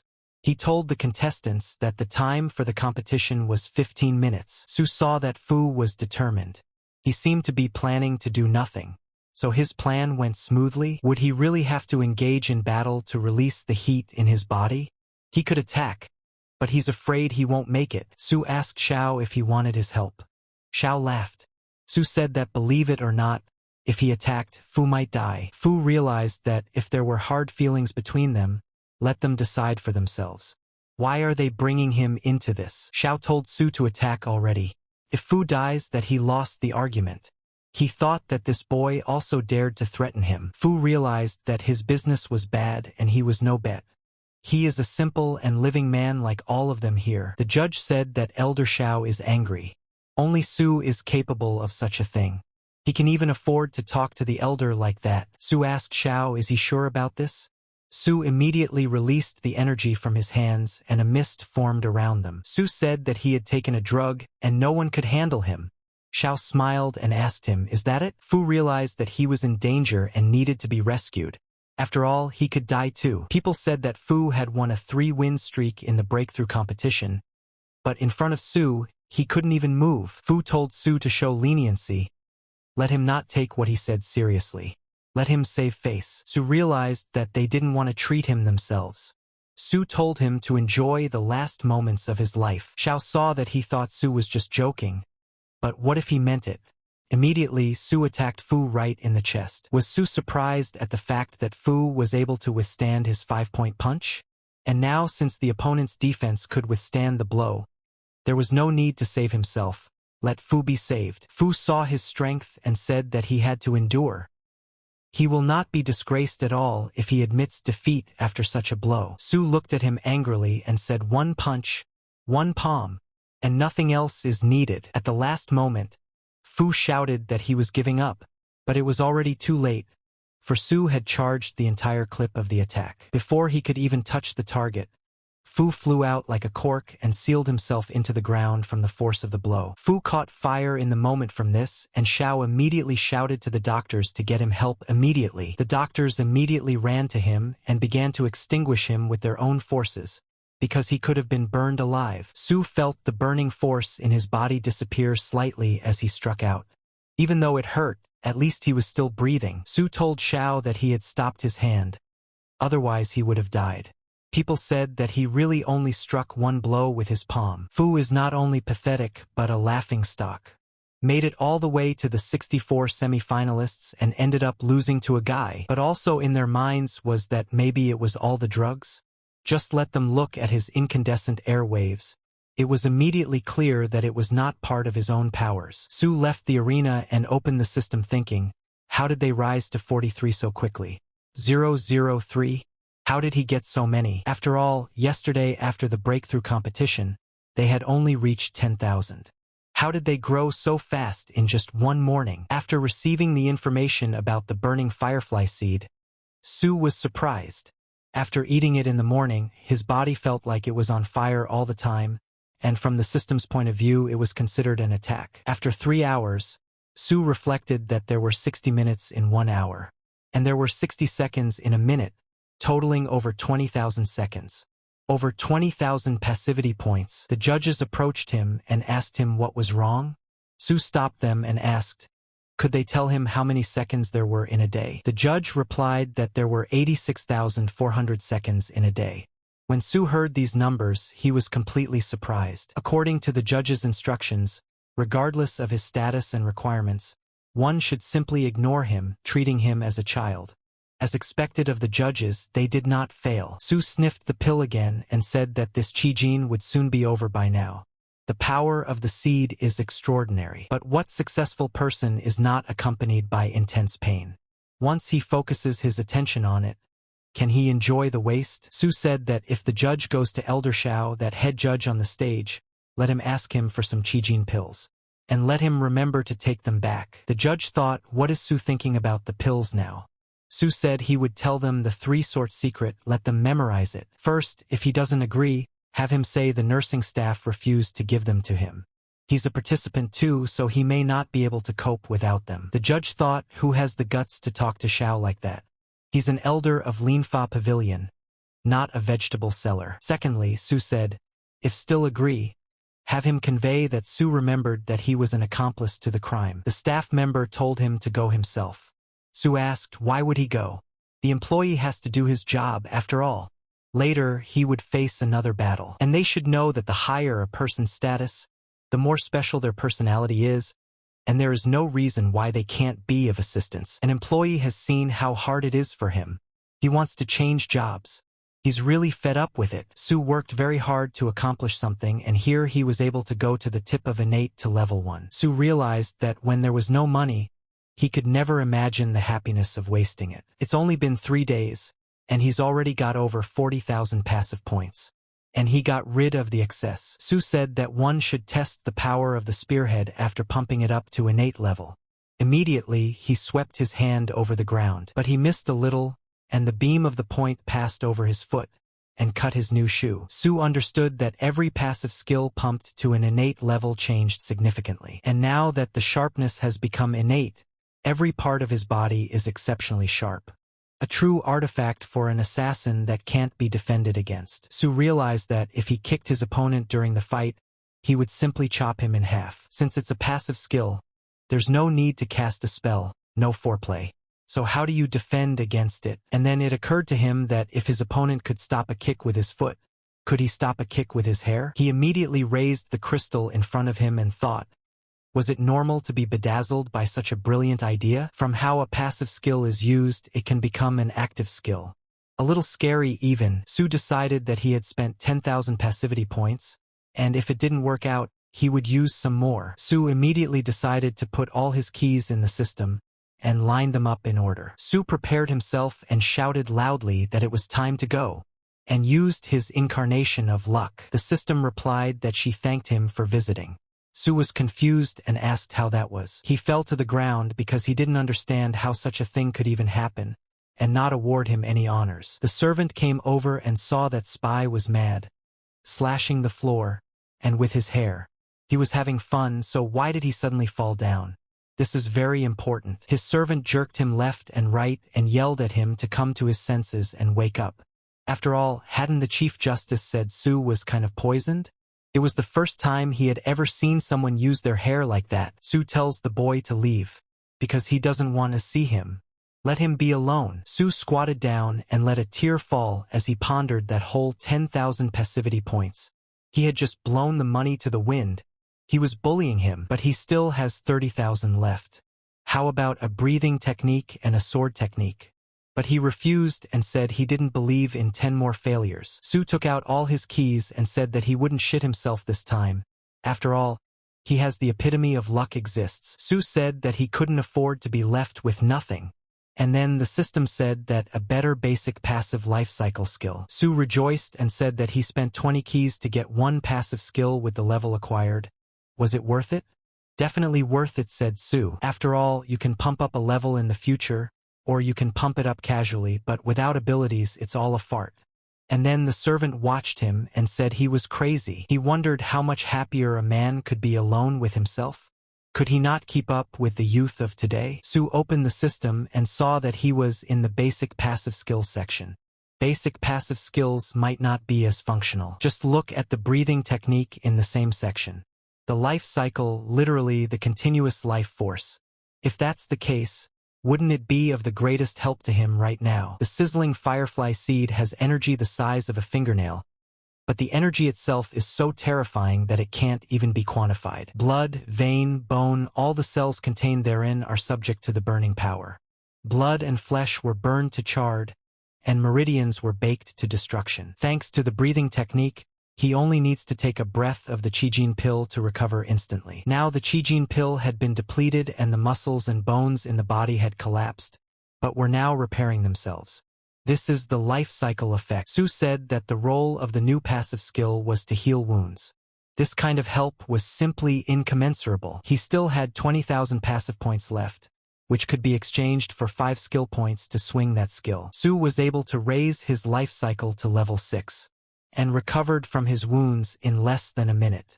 Su said that it was a divine skill. Su decided not to stop there and used 5 skill points to pump up, and was able to go to life cycle innate at level 1. Su realized that the resolution rate of the sizzling firefly seed had aligned with the life cycles. Struggling with each other, they split in half. A frightening recovery speed, Su thought. The sizzling firefly seed only took half a day to consume 2 Qijin pills, which were 10 pieces in total, and his life cycle recovery rate is equal to his. Doesn't that mean he has more to recover? How many resources can he save that way? And then Su swung his sword across his arm, and the guy was saying that he passed out for no reason and then started injuring himself. Su is definitely crazy. Su saw that with the life cycle at the innate level, recovery was faster than with the Qijin pills. The servant saw that he was indeed able to obtain the Jingjin pills from Xiao. And 10 vials as well. It's like a dream. He got all these pills for free. Su saw him, smiled, and asked, he had come after all? With 10 vials in his hands? Is it the highlight of his life to talk to a Linfa Pavilion elder like this? The servant answered nothing and waved his head. Su said, will there be something else? There's something else cool. It will all be his. The servant replied that they were all Su's brothers and he couldn't take them all. Su said it's okay. Let him take them all. Su asked him again, is he sure he doesn't want to? The servant replied that he was sure he did. And then a second one came and Su told him to come over here and it's all his now. Su told them to be calm. After all, it's just them here. No one will know that he separated them. He's not going to play a prank on them to ruin their mood at all. Su said 2 vials per person. Non-negotiable. Let them take them immediately. Su gave it to them in his hand and told them to take it. And then Xiao shouted to Su to come up to the arena immediately. He immediately heard this and immediately stood up. The others said they would never have thought he was such a man. Handsome and thinks outside the box. Even though he goes crazy sometimes, it's cute in its own way. In the square of exiting clouds, the main arena came out. Su versus Zhou. They looked at each other and Zhou said that acquired sword intent and innate physique. And he recognizes its power. Zhou held out his long sword and said that his goal was to rank first in the rankings. Therefore, he would fall from his sword. The guy from the sky looked at the battle and said that it was an acquired blade intent. When did Zhou have time to master it? And seeing his equanimity, it's clear that Su is in danger. With that blade intent, he could make someone with innate nervousness. He thought his words about first place were empty bluster, but now he sees that they are not. Xiao thought that the guy had been hiding his abilities all this time and hadn't shown his full strength in the qualifying stage and the breakthrough competition. The boy thought to himself, what is this situation? Acquired blade intent? Also calm like this? He only wields the first style of calm white cloud, draining the spiritual power of the sword. Zhou said that a loser can't lose.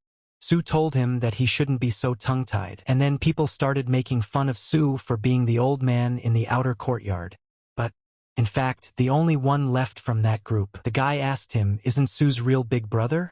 Theoretically, he is, but he has been in the outer courtyard for 3 years. The other guy replied that he didn't know what the explosive effect was related to, but it felt like someone had possessed the dark horse. Guy said that thinking about it from that perspective, he's just as strong as Mo and the others.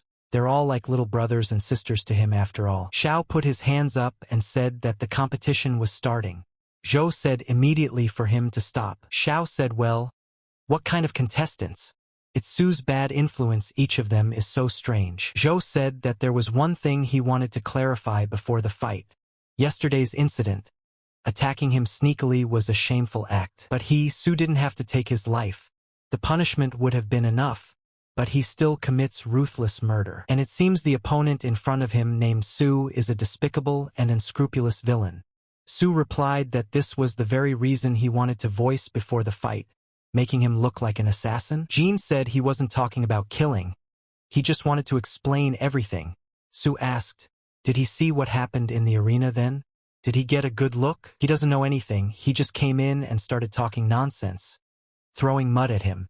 If he says he did it on purpose, how would he look at him? Jean waved his hand and replied that no, it wasn't like that at all.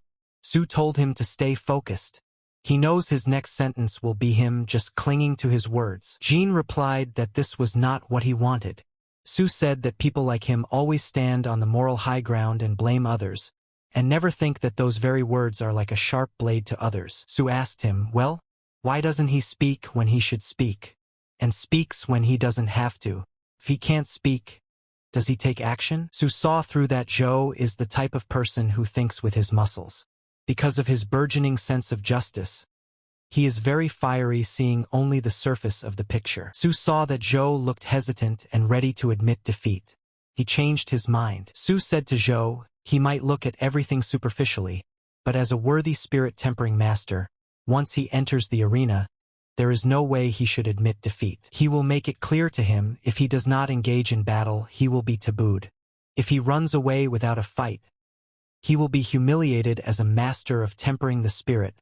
If he surrenders, he will put a stain on his life. Zhou told Su that he would accept his instruction.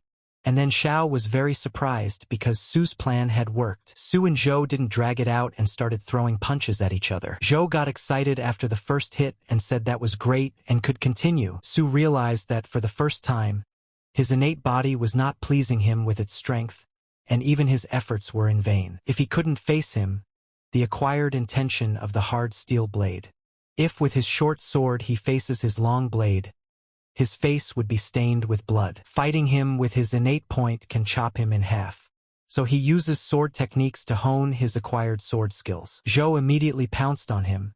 At this time Su entered under his subconsciousness and immediately countered his strength against him in a moment of attack. Zhou didn't see it and was still able to dodge his blade and step aside slightly to gain acceleration. Su felt his advantage and no longer dodged the attacks, but struck out on his own. Zhou didn't give up either and countered Su's attacks very well, that even they were on par. The guys said that the acquired intent of the blade versus the acquired intent of the sword. They are so thrilled by this.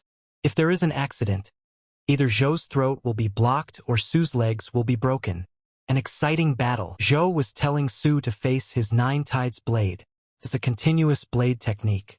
One wave is higher than the other, getting stronger and stronger. Zhou immediately raised his waves the moment Su watched this whole spectacle and entered his mind. Zhou didn't pull it all, and directed that water straight at Su. Everyone looked at the arena and didn't realize what would be left of them. Xiao was also looking at the battle and didn't get distracted for a single second. After all, this was a magnificent battle for him. Zhou entered this water with his sword, and was on his way to attack. Su stood still and waited for the right moment for him. And then the system came out and said that Su was attacked and his passivity points increased. He realized that Zhou's skill in blade intent was unmatched. It can do serious damage to even a minor cut, and wounds from the power of the tide are even harder for ordinary people to heal. Su was glad that the life cycle's terrifying healing ability had revealed itself in time. Worthy of a basic passive skill, blood regenerates at an astonishing rate. Jean chuckled and asked Su he's not going to give up, is he? The power of the Nine Tides blade. Not to mention his innate abilities. The boys were screaming for Su to hold on. Let him get up and get rid of him. Let him not knock himself out of the arena. Su's body was covered in blood, but it was all an illusion. He tried his best to pay a lower price for the chance to survive the blade. At this frantic pace, the life cycle had almost completely restored his condition. Using Zhou's sword techniques, he constantly repelled all of his attacks and saw what he had learned. Su decided in a moment that he would invest 2 skill points to pump up his sword wielding. Immediately, his level rose and his sword began to glow. Su didn't spare him, and at the appropriate moment, he launched a crushing attack that made Zhou fly backwards. The guys asked, did Su break through now? It seems that, with the intense suppression, he made a strike reflexively. And that last sword strike was very similar to White Cloud's second style of swordsmanship. Su had made a breakthrough, and this sword was the beginning of D. However, he had never practiced the second style, so he changed his swordsmanship in a hurry. Xiao was surprised that Su decided to show off his creativity right in battle and changed his swordsmanship technique. Su told Zhou to attack without stopping. Zhou replied that was exactly what he wanted to do. Zhou used the same attack again and raised the water above his head and directed it at Su. Su wondered if this Zhou had any other trump cards. He wouldn't be able to match this technique given his current level of swordsmanship. And then Su decided that he would use 3 skill points and pump up his sword wielding. Zhou looked at him and didn't understand what Su was doing. People were asking what was the matter. Could Su use Zhou's blade technique? But how is this possible? Isn't Zhou's swordsmanship style the spiritual ability of a mountain-turning immortal? How did Su manage it? Su couldn't steal from the master on stage, could he?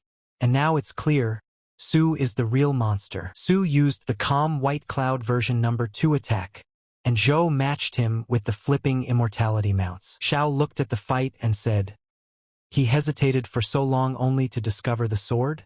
He's already a dead man. Su stepped into this attack and redirected it in the other direction with his sword so that it wouldn't hit him. Su thought, what kind of demonic technique is this? He turned his innate moving mount against him. Although this style had exhausted his spiritual power, he only needed to manifest another blade to neutralize the shockwave of the immortal moving mountain. Zhou saw that Su's swordsmanship was like the antelope's horns, leaving no trace. Such an immortal with a sword is comparable to his grandfather who put him on the path of the blade. Zhou asked, "Is it possible to use a sword like this?" Su saw that Zhou seemed to have forgotten that he was in a battle right now. Immediately, Zhou's forehead was bleeding from the last attack. Su understood that this was a fight, so he needed to respect his opponent. Immediately, Zhou made that very breakthrough. Zhou couldn't control it, and with his strength, he pushed Su away from him, who flew backwards. Su wondered what else it was. Breaking through to innate level? Is that bastard cheating? Su realized that Zhou was already a demon at level 10 acquired. How terrible would he be at innate level? Zhou said that he thanked senior brother Su for his leniency. He had behaved rudely. Getting hit with the sword, he finally realized that Elder Su was actually a noble man. And then Xiao heard all of this and said that the competition is over. Su wins this battle. Zhou thought he was talking about his opponent's cruelty before the fight started, but he ended up getting his life back from the cruel Su. Zhou gave his name and said that he had decided that he would become Su's friend. Su realized that Zhou had broken the barrier during his breakthrough to innateness. The information panel immediately became filled with information, but Su didn't care about that. At this moment, he wanted to hurry back and figure out his swordsmanship. Xiao saw that immortal sword, antelope horns that left no trace. He completely abandoned his spiritual abilities and forgot about swordsmanship, using his creativity and reaction in battle to calculate the opponent's strikes. Isn't that the strongest state of development mentioned by the 8th immortal swordsman? Xiao saw and realized that this was the ascension of the shadow of the strongest swordsman. Immediately, he began to calm down the fans. Xiao raised the medallion and said that the competition was over. Everyone saw with their own eyes who was the winner. At this time in Goose Lake, Su thought that in the battle with D that day, the opponent's sword seemed to be full of weaknesses. That's why he thought D wasn't very good at swordsmanship. When he thought about it, he realized that he was superior to ordinary people. Just how did he manage to evenly learn the Tao of the blade? Zhou is the only one who was able to put pressure on his creative thinking. After all, simply using creativity in combat seems more sensible and natural than using spiritual abilities. Su realized that if he had a sublime understanding of the path of the sword, perhaps he should continue moving in the same direction. But obviously, he didn't have that option. Something indescribable flew over Dantian, but it was like a meteorite. Su said that one would have to completely purify this thing, otherwise even with the life cycle, the body would still be fine for a while, but the cultivation would be destroyed. Su opened the system and saw that in the battle with Zhou, he had used 5,000 points to pump up his sword wielding, and there should have been no more than 5,000 points left in reserve. However, after roasting for more than 3 hours, the passive points had increased by more than 20,000. Su called that old man names for setting him up, and decided he was gonna perfect that shit all night. Su drank the pill and decided that he would put 5 skill points into the breathing technique. Immediately, he raised it to level 6, but he didn't feel any change after pumping for 5 levels. Perhaps this is the only passive skill that doesn't react to pumping. But the breathing methodology is very intimidating. He hadn't planned on pumping it at all, particularly to the innate level, but there's no way to do that now either. If he learns to perfect the sizzling firefly seed, the Qijin pill will fail and he will freeze to death. It was the pill inside him that began to take effect, and the effect was very strong, for Su's face was bleeding. But it was as if ordinary spiritual power possessed the attribute of fire. He had mastered the power of the attribute at an acquired level that only innate masters comprehended. If he could refine it, wouldn't he be able to defeat innate masters with his acquired foundation? Su thought that the old man had fed this thing to him with good intentions. If he could ignite the seed of sizzling fireflies, his strength could increase rapidly. Su asked himself, how could he increase his speed? Maybe he could improve it by pumping up his breathing technique. And then Su realized that it was a breathing technique. This skill was not related to mental ability at all. After all, it was a basic passive skill. Perhaps it has other uses. Su began to repeat about his breathing technique and pondered. Su realized that he had only used inhalation in his breathing technique before while improving and healing his wounds, and had never even half-used exhalation. Since it is possible to inhale energy by absorbing the power of elixirs, Can the energy in the seed of the sizzling fireflies be removed from the body by releasing energy? Su thought for a moment and decided that his heart shouldn't prevent him from taking action. Immediately, he decided to inhale and exhale. Inside, his energy began to overflow and release his blood outward through his mouth. The elder immediately stood on the tree and felt that guy was dying. He must be helped immediately. Su didn't stop there and decided to go all the way. At the moment his half-body started to freeze. Su didn't give up, and at the last moment, he succeeded and the chain of energy was broken. Su took the pill in his hands and breathed it still deep into his system. Everything around him began to crumble and turn to dust. The elder immediately ran up to the place and watched from afar what was going on here. And immediately he went under the water. Su came to his senses and looking at himself asked, was he able to survive? But the life cycle along with the breathing technique fully manifest the terrifying recovery from the Qijin pill. Su said that he had gotten too powerful a restorative power. Pain like pain. Torment like the drag of the first cigarette. He decided that he wouldn't procrastinate and get it over with as soon as possible. He would start perfecting the power of the seed directly. The old man watched and wondered what kind of monster he was. Can't he feel pain? He had accidentally discovered this treasure. And only by possessing a strong will did this boy have a great future ahead of him. Upon hearing these explosions, the Linfa Pavilion's law enforcement guards ran up. The old man immediately stepped in front of them and told them to get out. The guards were surprised and asked, "Deputy Chief, when did Elder San return to the city?" The older man told the others to shut up and kneel down and say that everything would be accomplished. San realized that Goose Lake was destined to be calm this night, but the white jade railing was in need of repair. At noon the next day, the guy asked the others, "The spiritual palace was doing renovation last night? It's so noisy." The guy replied that it was in the direction of Goose Lake. His yard was nearby and someone was practicing martial arts there. If it weren't for that, he would have thought a foreign enemy had invaded. The other guy said he hadn't heard anything, even though he too lives near Goose Lake. And then the guy apologized and said that he was just remembering that he had a soundproof formation installed. There's nothing you can do about the fact that he has money. Su heard all this and realized that after a night of cultivation, the flames of the sizzling fireflies had completely disappeared and he was able to break through to the peak of stage 7. A breakthrough is useful but not necessary. He trains on weekdays and breathes while he sleeps. He hasn't slept in 2 days, he's still getting used to it. And then a guy came in and told Su to wake up. It was already his turn, and immediately the system added points to his scare. Su woke up and asked the guy why the beating. The servant replied that the competition had already begun. The fans were already shouting for Su to enter the arena. They were calling him the undefeated champion. Xiao had already lost his temper and shouted at Su to move faster. And then he went up against Li. At the 10th stage of spirit hardening, Li said that if Su didn't fight, it would be taboo for him. Don't fight and run. What's behind this? Li said she watched him at the competition. He's so cool. Will he give her an autograph? Immediately, the system awarded him points for admiration. It was unexpected for Su to find an admirer among the competitors. Xiao raised her hands and said that the contest was starting. Su decided to concede to her to attack first, and then Li said she was giving up. Su was surprised, after all. She had asked his line first and then decided to give up? What kind of groupie is she that she won't let him earn passivity points? Li said that Zhang was still lying unconscious in the medicine pavilion and could not participate in the ranking fight. That's why she's not going to fight him. He wants to play a ranking fight.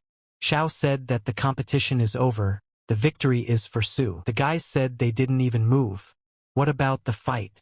He wants to see Su perform. The guy said he thought Li did the wise thing. She's in the 10th stage.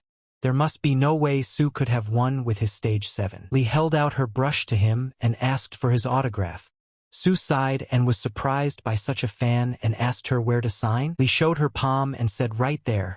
Su couldn't refuse her and left her autograph. And then from the podium, the girl started yelling for Li to get off Su's back. After all, he's her future husband. Li started trolling her and told her that she wasn't practicing well herself, so let her be silently jealous. Su signed her autograph and told her not to give up on anyone else when she met next, or it wouldn't be good. Li couldn't resist his words and blushed, saying no more. She looked at her hand and thanked him. Li immediately ran away out of joy. Su shouted at her to take her spiritual brush. A satisfied Li replied that she was giving it to him. At this moment, Su and Xiao were surprised by this turn of events. And then coming out of the arena, the girl attacked her and told her that from today onwards she was her sworn enemy. She's going to kick her into the air. Li showed her the autograph and asked if she was still going to kick around. The girl cried and replied that she was jealous. She wants to cut off her arm and take it for herself. In the waiting area, Su thought he was already in the quarterfinals. According to the schedule, there would be one more fight today, and if he won, everyone would have to fight for the championship tomorrow. Should he take the championship title? Zhou's fighting power peaked at the peak of acquisition. Just how strong would he become with his innate level? Innate is actually a commonly used term. It contains the 3 realms of Sod life, without dwelling, and exaltation of spirit. After the 10th stage of spirit hardening, the spirit hardening master comprehends the heavenly path and opens the garden of life in the Purple Palace. If successful, the power of the innate attribute can be awakened. As for what the power of the innate attribute is, we can only say that it is mysterious and varies from person to person. But there are a total of 5 elements that also consist of perception. These include the Chao Frost Sword and the Zhou Inborn Cutting Blade. But while his passive skills can be utilized as innate spiritual abilities, there is a limitation on the very plus most. Even if the rest of us do our best to get a championship spot, it seems unrealistic. And right now he has 5 passive skills, 3 of which are already innate level, and the remaining 2 are at level 6 waiting to be pumped. And last time he managed to draw a life cycle and also got 3 passive keys, and then bought 7 more keys to do 10 spins at once. Su decided that he would use the other key as well, and pressing it used his incarnation of luck. And then the guys were watching him and said, "Here he comes again." And he told the other one to get the rescue tools ready. The servant told the guy to wait, because he wanted to watch too. The boy told him to hurry up and watch what they would do if something happened to them. Su saw that the system just thanked him for visiting, and gave him nothing. Su asked the guys what were they up to. The guys went up to him and asked, "Is he okay?" Su laughed and asked what could have happened to him. But because of that broken system, it was getting harder and harder to get anything. He had prepared in advance, so he wasn't startled or fainted. Su told them not to understand the noise and leave. The guy told the other guy that it didn't look like his body was overheating, so the gloves weren't doing him any good. The other guy replied, "Who knows, maybe he really did wear them." And they kept watching him anyway. Su said it was a cheat. He just dropped 10,000 passive points like a stone into the sea, and 2 keys on top of that. When he first used the roulette wheel, one of the 3 wrenches dropped the point, and more would come afterward. But what now? Su said that they could exchange for 8 more keys, and continued to spin the 10, and shouted that they went to realize their luck. A sign came out and said that Su had obtained an enhanced passive skill. Su jumped up with joy and cracked the ceiling with his head. The boy said that the man was generous but sick in the head. The servant also said to take the elixir, and afterwards smash the pew and ceiling, and then fix everything out of their savings. The guy said he was a good man. There's only half of him left. They saw that Su couldn't get out and wondered if they could help him. Su realized that having broken through the ceiling he could see nothing, but in fact somehow he could see the 2 worried people below. To be precise, the radius is only a few meters. Further, the image is blurred. Su smiled his smirk and said, "That's how perception is. Isn't this passive skill too strong?" The figures just appear in his mind. This kind of thing can't be defended against by assassins who are going to kidnap a girl. That's a useful skill. The guys asked him if he could get down. Su replied that he could easily go down. He didn't need to carry a ladder. And then he jumped down from the ceiling. And then the system said that spell points had been added. Su thought that he would use 10 skill points and put it into perception. Raising his vitals, Su understood that the range of perception had expanded to dozens of meters, and the picture became clearer. Su immediately saw him being watched again. The guy asked, "Did Su have eyes in the back of his head?" Scared the parasite out of him. Does he know they're watching him? Su realized that he could clearly see their conversation and actions. He had noticed them peeking at him before, but he didn't know what they were talking about or what they were doing. This is tantamount to putting a CCTV camera directly into your head and providing a picture directly into your consciousness. Su lit up and said, "Another imba. He still has 20,000 points left, so he'll procure 9 keys for now. He'll add the remaining ones and get 10. Su said to keep doing twists. Another skill might fall out next. And then Su put down the key and spoke to let the embodiment of luck help him. Let the storm rage even stronger. The system immediately gave him nothing and thanked him for visiting. And then the servant and the guy agreed and said it was time for them to grab him. The guys were dragging him around and saying he was feeling bad again. Let the servant support him.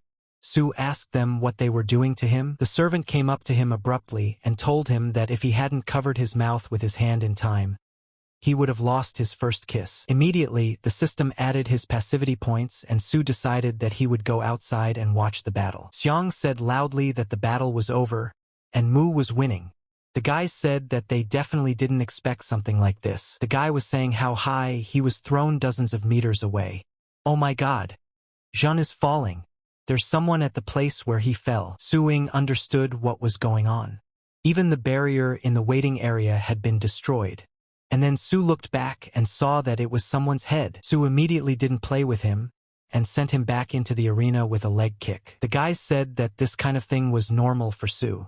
It seems that after Boss wins surprise attack, he started to refine his one-handed killing technique, piercing through the heart and skull. And then the system immediately awarded him points of admiration, praise, and contempt. Soy said his hands were clean. God is his witness. You can't crack a good watermelon without a good punch. He was immediately given outrage points by the system. Su said that guy would be brought to his senses by the medical staff. He ran into him during his fight. He's taking offense. Su's boys thought what he was up to and stopped him and asked him what he was doing. Don't let him come any closer. After all, the guy is wounded, disabled. Su said that he could feel his resentment towards him. The boy was surprised and thought, how could he feel that? The guy yelled for them not to leave him and led this Su away. Su laughed and said it was no big deal. He was just concerned about whether he was really handicapped now. The guy tells him not to worry, he's fine, and asks for another place for treatment. And then Su laughed and Xiao said that Su's next match is against Chao. Su looked at his stats and was very surprised by them. Su asked them, are they serious? The probability of facing an innate master in the quarterfinals was quite high. The system showed that he was being mocked. Su could see the gloating written all over this guy's face. Does he think he'll just bitch about it like that? This hatred is like an echo. Chao won't necessarily be better than him, okay, asshole? The boy asked Su what he was up to. The guys were yelling at him to stop immediately. Su asked this handicapped man what he was trying to accomplish. The guy saw his medical staff running away and yelled at the others to get him out of here. Su grabbed him and said he was sorry, he shouldn't have hit him. But it's okay. He'll set the bones and give the pill to Qijin, he'll be fine. The guy was indignant and asked Su, why was he picking on him? He was yelling for help and begged to not be left with him. The healers looked at him and said, what a demon this Su is. At this time, a girl with a smile on her face entered the ring. Mu smacked him on the head and told him that Elder Xiao was calling him. Su replied that she should wait. He needed his bones set. Mu said that he was already dead. Su replied that it wasn't so he could have died by taking the Qijin pill. Mu asked what was the point of letting him smell the medicine but not letting him take it. And then she remembered that he didn't know how to breathe. Foam was already coming out of the guy's mouth. Su immediately threw a pill into his mouth to save him. Xiao yelled for Su to get up. Su turned around and looked at the girl and asked. Mu looked at him with red cheeks and greeted him. Su understood and said hello to her and immediately said goodbye. Su realized that this was the quarterfinals, the third fight. Su versus Chao. Su stepped in front of Chao and asked, is this an innate attribute power? Su understood that her own strength could affect her nature, so she was unpredictable and dangerous. They stood against each other and interjected with glances. The girls shouted that the three men standing under the snowfall were adorable. Su told the judge that Chao is cheating. The competition hasn't even started yet, and he's already influencing the situation here. Immediately, the system gave him points for being mocked. Su made his case and said he was also mocking him. But they'll see who bullies who else. Xiao thought, who would even care about snowfall during a battle? Xiao asked Su what made him think that. Su replied that he was cold. Let him remove this snowball of his. He didn't understand the function of this snowball. Maybe he's locating, maybe he's finding the strength to strike a decisive blow. If an innate master gave up tracking, Wouldn't that cut his strength in half? People were shouting that Su had taken the time to argue about some trivial matter. The snowing, what's next? Chao said he was refusing. Su replied that it's difficult. He's good at using long-range spells, and he's good at close combat, so what kind of match will come out if he cheats? Chao asked what he was trying to accomplish. Soy asked if they could open the barrier so he could bask in the sun. Chao realized he was fucked, not warming himself in the sun. All these people gathered to watch him warm his ass. Xiao said no warming up in the sun. Since everyone said so, why don't they shorten the distance a bit and fight in close combat? Just then Su realized he was caught and asked how close? Chao replied that he didn't care about the rules. Close or far, he doesn't care. Su asked him, was he serious? Even like that? Immediately, Chao almost slipped and replied that he was correct. The girls shouted at Su to move away from him, who would let him get close to his brother Qingting. They looked at each other and Xiao said that the competition was starting. Su immediately launched an attack, but ice appeared in front of him. Su realized that it was a clone, a teleportation, a substitution, and immediately used his perception. Chao appeared in front of him and said he was hitting pretty good. The system said there were points for praise. Su said he's not bad either. He thinks it has nothing to do with the snow, otherwise he would cheat out in the open. Su realized that he couldn't ignore the snowfall. It had to be done this way to make Chao a little confused. Su realized that unless he could match Chao's technique, close combat would be useless. Chao immediately decided to attack and turned his sword into an ice sword. And then, in a moment, Su finally realized why no one had managed his first glacier sword. Chao immediately used it, and with his ice abilities, Zamozed Su into an ice stone. People didn't believe that Su was frozen after 2 swords. Wasn't Chao too strong? He couldn't handle the first glacier sword, so he used 2 swords at once. Chao realized that Su had an innate physique after all. Perhaps his spiritual ice element would be able to freeze the flesh and blood of a practitioner of the 10th stage of spirit hardening, but it was unlikely to cause rigor mortis and death. Chao, behind his attack, decided to use the Milky Way, and immediately applied it on the ice he had previously created. Xiao saw that the acquired sword intent. He had comprehended the acquired sword intent. Before this, Zhou had an acquired blade intent, and now Chang had comprehended an acquired sword intent as well. How on earth would Su resist him while in a frozen state? The boy was upset because Su, who defeated him, would fall by Chao's 3 swords. He can't believe it. Mu thought he had turned into an ice sculpture at the beginning of the battle. When it was over, the old man said that he would have to come down to comfort him. Su had built his plan from the beginning, and the moment he attacked, he broke the ice and managed to grab his technique. Chao was surprised, for he had seen something like this before. Before this, his immortal mountain rolling immortal style had been repelled by Su's sword, thus laying the foundation for his defeat. He didn't think he would see something like this again, and he hadn't intended to use the sword in battle to begin with. He shifted the energy of the sword into his hands. Su decided to attack in return and used a folded sword style and 2 calm white clouds. Su had developed this creative attack during yesterday's fight with Zhou. Only this time he used a point in the light. When people saw this thing, they said it was a horror. The sword in Su's hands was ferocious, but his body was also powerful. Su thought that he would hunt down his flaws and defeat him. Immediately, he used the calmness of the white sword. This small attack wounded Chao's arm. He didn't even realize how it could happen. After all, he had set his sword down. Su saw that unknown to him was the substitution style, and decided to use his perception skills. And lo and behold, he saw it. And then Su decided to make a counterattack with his palm to repel Chao's counterattack. The guys asked why Su struck his palm into the void.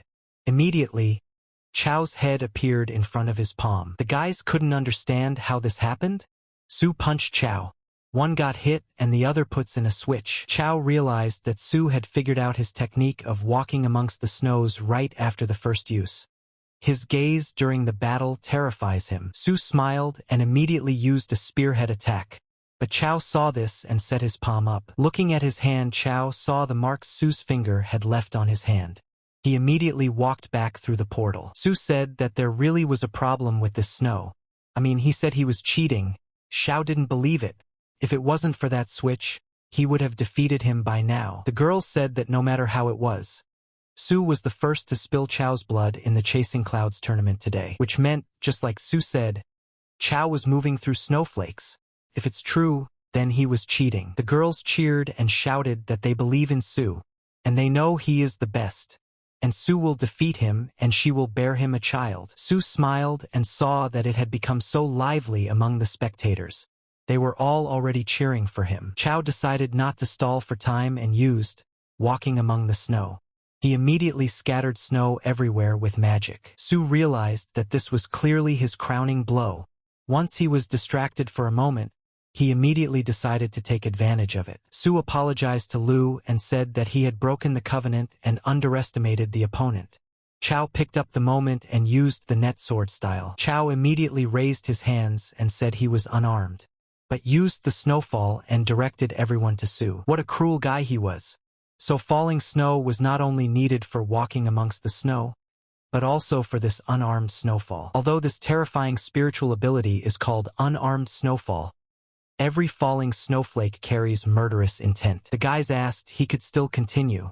Su just stood still and received everything on his body. Su fought with snowflakes aimed at his sword, while his body frantically recovered with a life cycle, piercing and recovering and piercing. The pain he was experiencing at this moment felt no more painful than during the perfection of the sizzling firefly's seed. Chao realized that the density of the snowflake attack under the sword intent was simply inhuman. Su saw that he couldn't stop his palm, and used the exchange of points. Su decided that he would raise his sword level, and immediately sent it straight into Chao's chest, leaving him no chance. Chao immediately used his strength, and attacked back with an ice attack, turning everything around into ice. For the last time, Chao was left to use his seal. Immediately, he aimed it straight into the ice. Su couldn't get out and remained inside the ice that Chao had shoved him into. He walked over to him and regarded him. The guys were saying that such a healthy piece of ice became so small in an instant. Because of its density, the Su inside would not turn into a solid sculpture. Chao saw this and said it was trouble. He was so wary of such deadly techniques after all. Chao raised his hand and said that the competition was over. And then a bright star came from the sky, which the boys all saw, which attacked Chao with the speed of light, and hit right into his chest. The sword was so strong that it sealed Chao to the ice, and wouldn't let go until the last. Chao, seeing this, asked, "Is this a spiritualized sword intent?" Su is at the threshold of innate sword intent. The guy said, "What a strong sword. Really strong. It's more than 10 times stronger than yesterday." The old man thought that Su had progressed so much in just the few days he hadn't seen him. It was simply unbelievable. Su immediately came out of the ice, shattering it to pieces. Chao asked through his pain what kind of sword technique was this. Su raised his head with a smile and replied that it was the white cloud sword technique.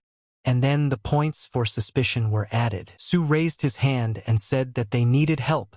Immediately, all the doctors came over to save them. Su told them not to worry about him, but to help Chao first. He's got a hole in him and he's congenital, he's more important. The guy was telling him he was seriously injured.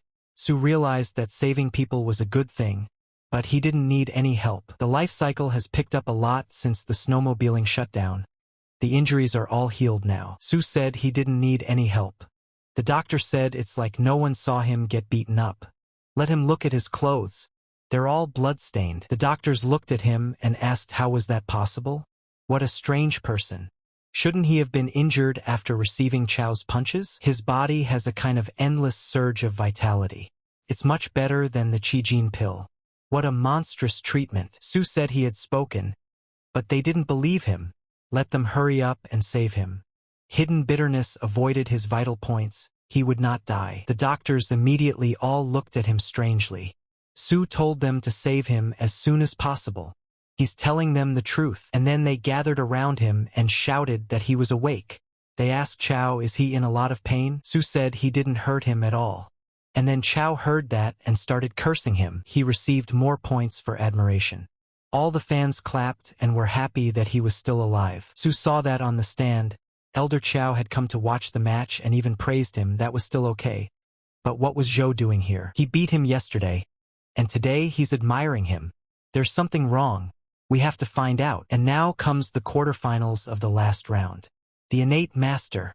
Number 1 in the rankings. In terms of strength, deservedly considered the elder sister of the outer court. Su decided that he would observe Mo's sister. Chances were high that she would be his next rival. What's exciting about this match, Su thought? There couldn't possibly be any excitement. An opponent with a stage 10 tempering spirit lost after only 2 exchanges of blows. Damn those innate masters. But there are 2 roads, one leads to the Goose Lake and the other to the courtyard. Su said that the former represented mystery and the unknown, while the latter represented comfort and coziness. Su thought that he had gotten rid of the sizzling firefly seed, so why would he go to the lake? To eat another one. Su decided that he would head to the courtyard, and before he reached the house he had already decided that he would take a hot tub. Lying on the couch he pulled out a pill and sniffed, saying double high for him this. Su said that he had broken through to the 8th stage of spirit hardening. After perfecting the sizzling firefly seed last night, he had suppressed the realm, but now he somehow relaxed and broke through immediately. Su decided that he didn't give a damn. It was quite possible for him that his current cultivation speed was worthless to true geniuses. Su opened the system and saw the points and said that they were a bit low. Without the sizzling firefly seed, he was no longer getting passive points every second. Relying only on the spectators from the stands for the duel, he received a maximum of 4,000 to 5,000 points.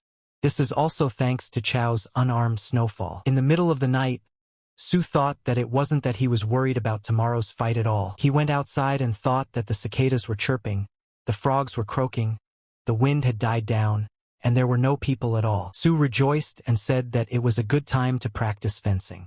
He immediately began to work on himself. Sword wielding was different from other passive skills. It wasn't just given as reinforcement and sharpness, but rather through insight. And that insight came from Su himself. He had been impressed by Chao's reception of the unarmed frost. It wasn't about the strength of spiritual ability or skill level. It was the first time he had ever seen someone detach sword intent from themselves and attach it to snowflakes. This way of using the sword intent opened up new horizons for him. Yes, he had now decided to steal from the master.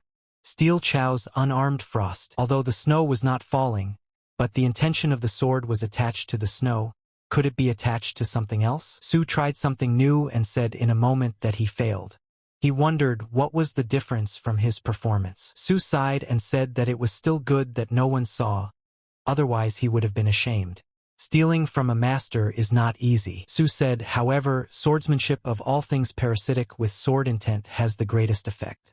In fact, this method can be used with sword intent. This cultivation method was very similar to the one he had honed before. No spiritual ability, solely with a single sword. Su thought that moving in tune with his heart meant moving in tune with his sword. Perhaps he could reach that level if he continued on that path. He doesn't have the best talent, and has only practiced one style of White Cloud. However, his sword intent improved with the appearance of sword wielding. The main way to perfect the sword is to utilize the sword intent with spiritual abilities to produce an outstanding result. Except that he uses the intent of the sword solely for battle. This path is destined to become a completely different path from the common path. You should think of a strategy for the upcoming semifinal. Su said that the existence of the innate physique was revealed, and if the gap were to widen, and he would lose half of his abilities. The only thing that could affect the course of the battle was how to use the hidden bitterness to bypass the intent of the sword, and he was able to manifest a few tricks using the first Calm Cloud style. Stitched sword net style, naked sword style, and fickle sword style. Since the battle with Chao, he was only able to display style at a critical moment. That was more of a combination of sword and weapon intent. He felt as if the hidden bitterness had a life of its own. Su began to think over the spiritualized weapon. It is also a way to focus the 3 styles of sword intent. He was able to realize it through intimacy with hidden bitterness. If he could perfectly control the hidden bitterness with sword intent, wouldn't he be able to embody the legendary sword control technique? Flying is an innate privilege. He's at the 8th stage of tempering his spirit, and with a controllable flying sword, wouldn't he amaze the world with his talent? And then he decided he would give it a try. Su let the energy into the sword and said that it was beautiful. It shows his closeness with him. Pointing his fingers at the sword told him to get up. Immediately he fell to the ground. Su saw that it wasn't like that at all. Was the momentum of the sword throw too low? Su immediately raised his sword and threw it up to the sky and saw that he could control it. But it started to become covered in fire. Su pointed his fingers and didn't understand what was going on. He wasn't covered in ice right now, so wouldn't he become the second Chao? Su immediately jumped on top of him and used a sword walk. But he failed and collapsed to the ground. Su, through the pain, got up and said it was gross and he didn't believe it, and decided he would try it again. Su decided that he would continue. After all, he is not actually spiritualized. The moment he awakens is the moment he flies up and is summoned. That is, the inversion of the inverse sword style. Only in the process of inversion does it become truly spiritualized. Su said that this damn reverse sword style should have been called the controlled sword style long ago.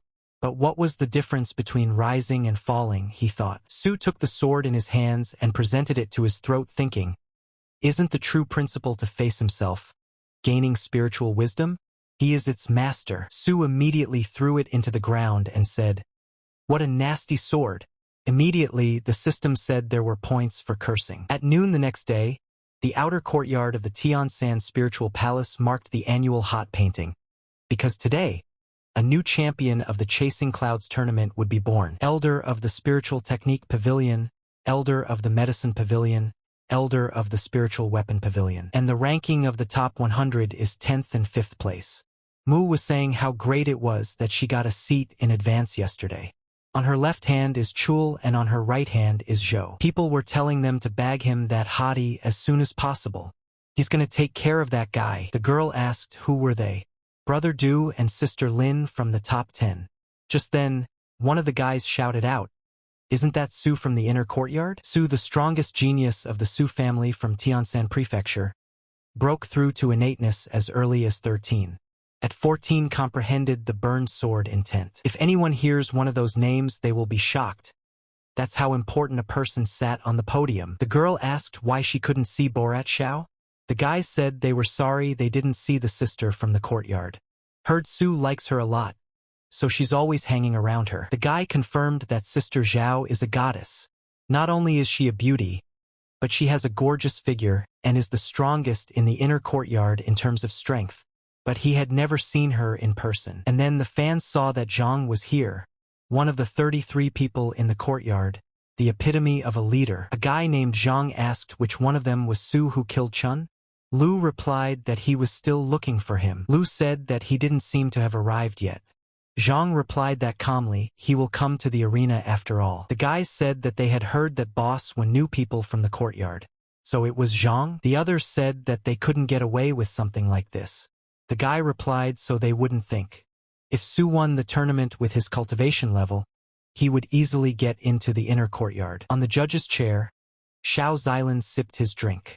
Immediately, he jumped into the sky in front of everyone to announce something. Xiao stood in the middle of the arena and said that the hour had come and now they could start the semifinals.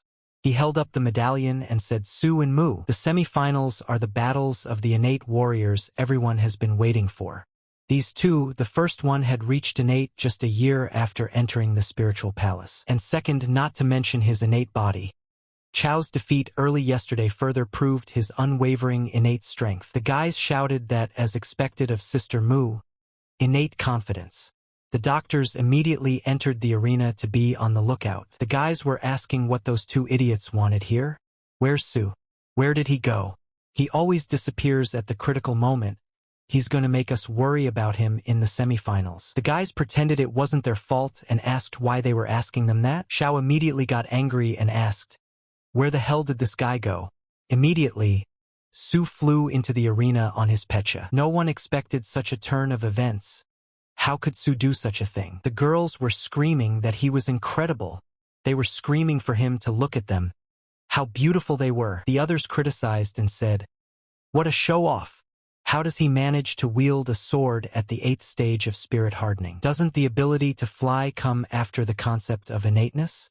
Did he have an epiphany in just one night? The guy said it's like that's possible. Let him look at his aura, he's at stage 8. But is he flying immediately? Mu said that he was flying on the wrong side of the sword. Su imagined that it was flying fast like lightning, but it's forbidden to wield a broken sword. After a night of deliberation, This trash black sword does indeed possess spiritual perception, but only when turned with the point towards it. Because of despair, I had to stand on then the opposite. To hide the bitterness could fly with him. The flight from the yard to the peak of the emerging clouds took an hour. Su realized that after an hour-long flight, he realized that this world had peculiar laws. Su said that he was able to collect just over 4,000 passivity points the entire way. Of course, they were contributed before that. Now here was the information panel. Xiao saw that this kid had clearly just comprehended sword spiritualization yesterday and had already learned how to wield it overnight. Such qualities were only seen in Su. Yes, and this kind of application was simply amazing. Xiao shouted to Su to come down to the arena. Su said he was coming now. The guys said they thought he was cool because of his mecha flight, and it turned out to be a control technique. He didn't intentionally stand on him backwards. Did he? He's laughing his ass off. They were yelling at him to try harder. Su looked at the system and saw that there were still people cheering him on. He immediately put away the sword in his hands and descended slowly. Mu saw it and said it was the order of the chasing clouds. How will he enter without a badge? Su said that he was cautious. Will wield the sword more confidently next time. Su immediately went over to her and said that he apologized for the delay. It won't happen again. Mu laughed and said he was so funny. And then the system showed that praise points had been added. Su thought, what else is praise? To him, it sounds like bullying. Xiao said for the contestants to get ready and let them start the duel. Mu told Su to be careful. She's going to attack, after all, and immediately crossed her arms and let her energy flow. Su found himself in a fog and asked, what is this? Are they really seeds? How is she going to fight with them? Su immediately realized that this was an innate tree attribute. These were the seeds of an ancient tree. Mu said it was right, and with a motion of her finger, she told the tree to spread out. Immediately, Su jumped out with him. Su saw that the others had engaged in fierce battles, and this girl was using seeds. An ancient tree of the acquired level has such terrifying strength. Su decided that he would summon the black sword to take him away from here. Immediately, the tree grabbed him and squeezed him. Su realized that close combat was a mistake. As soon as he approached, he was hit by a combination of attacks. He was completely trapped by the tree, and Mu was in no hurry to finish the battle, and decided to go underneath it. The guys were saying, what a cruel girl. This smiling angel shows no mercy during the battle. Mu looked at them and laughed out loud, and she saw that there was a nice fat tree right next to her. Su was completely immersed in her, and the guys asked what she was doing. Mu said it was about time, and said the word explosion. The tree exploded and the fire covered the entire arena. All that was left of their place was a hole that was buried in the ground. The elder and the others could not understand what had happened. Then the roots of a tree began to emerge from the ground. The guy said that a human wouldn't be able to survive something like this. So where does that power come from? Mu realized that thanks to the secretly parasitic seeds in Su's body, she could sense his life force. He's not dead yet. Mu asked, is he as tough as a cockroach? And how did he do with this technique? Su came out of the smoke and said, what a strong innate. Su realized that before it was the Chao Ice Sword and now the Mu ancient tree. The power of innate attributes is too strong. If he too had similar strength, would he limit himself to a single melee, he thought. The guys asked, is Su stupid? Is he purposely not attacking and waiting for the tree to grow? Mu immediately saw that Su wasn't attacking and decided to use the tree barrier, and yelled for him to receive it. The roots of the tree immediately attacked Su. The guys closed their eyes and said that upon rough inspection, the ancient tree had about 100 offshoots, and they are constantly increasing. From a blast like that, even with his innate body, Su would have broken all of his arms and legs at the very least. His head wouldn't have exploded either. They wondered what it was. Had Su gotten his own butt? Su immediately decided to become a laborer and mow wood. Su used his skills and told her to take care of herself. Immediately, her tree roots went back in with telekinesis. Where did this boundless sword intent come from? Is it Su's sword? The seeds on the ground? Is it still herself? He is the sword of Su. Xiao watched and thought Su's reverse sword control technique was admirable. But he had no idea that this was just the beginning. But how was he trained in the sword of all things? Did anyone even surpass him in swordsmanship in the Tiansan spiritual palace? Su saw all the tree roots flying at him, and pulling out his sword, he let his energy fly at her. The guys were saying that this was the end. He thought Su was going to use a special strike, so why didn't anything happen? Mu saw that something was wrong and said that she was the only one who didn't feel any difficulty and would take over the situation. Mu touched her hands and said that she was attacking. Immediately, she released her roots right at Su. Everyone closed their eyes and Su stood still, waiting for the right moment to cut them. The boys were asking what did he do? Had he sheathed his sword? He didn't even notice Su had done it. Su stopped them with his strength, and immediately Mu flew into the sky. The guys asked, what was that just now? Su saw that brother Su took out his sword in an instant and immediately chopped many leaves. But how could he do that? Su didn't spare them and chopped all the ends off. The guys said that once Su had drawn his sword, hundreds of ancient trees were chopped down on the site, and now Su is progressing too fast, and his naked sword style doesn't look so graceful. Su said that there was no reason for Mu to be creative, but used the ancient roar vines to dodge the attack. Mu thought that if she hadn't planted the parity seeds to it, wouldn't she be chopped to pieces right now? Mu said that damn Zayas, he even committed such a cruel blow. Okay. She's using Trump too. She immediately dropped one pill, and a plant began to grow from the sky. The boys said that this girl had reliable courage. Could she not take lessons from the wound inflicted in her bosom? And now another one dares to get close to him? That's a surefire way to commit suicide. Su realized that close combat was a great thing. Immediately, they jumped towards each other to clash. At the last moment, Mu tricked him, and with her trees immobilized his one arm to launch an attack. Su saw and realized that she was completely like a snake, slithering stealthily towards him from the back. Su was telling her to let him in, but she didn't feel sorry for him and went in with the plant in his body. Su started calling her names and told her not to think she could get away with it. She slowly entered his body and Su yelled for her to get off him. Su thought, what kind of battle method is this? Disgusting. Mu said, how dare he call her a parasite? She's going to make a flower out of him now. A flower came out on Su's head just like she said it would. The guys started laughing at him and saying that he had a flower on his head. Su realized that even his perception hadn't noticed the parasitization of her seeds in his body. It was somehow too unnoticeable. A blossoming flower is still okay, but after they took root in his head, it started releasing numbing factors that made him unable to move. He underestimated her and even used the naked sword style he learned last night. But that didn't work either. Su said it was the little guy scaring him. Mu walked up to him and sniffed, saying, what an amazing fragrance. Mu felt that his infinitely absurd life force was so seductive. She had finally reached her goal. Who could resist here? Mu pulled out her teeth and said that she wanted to try just a little bit. Su yelled and told her not to even think about it. She disobeyed him and immediately sank her teeth right into his neck and slowly sucked his blood.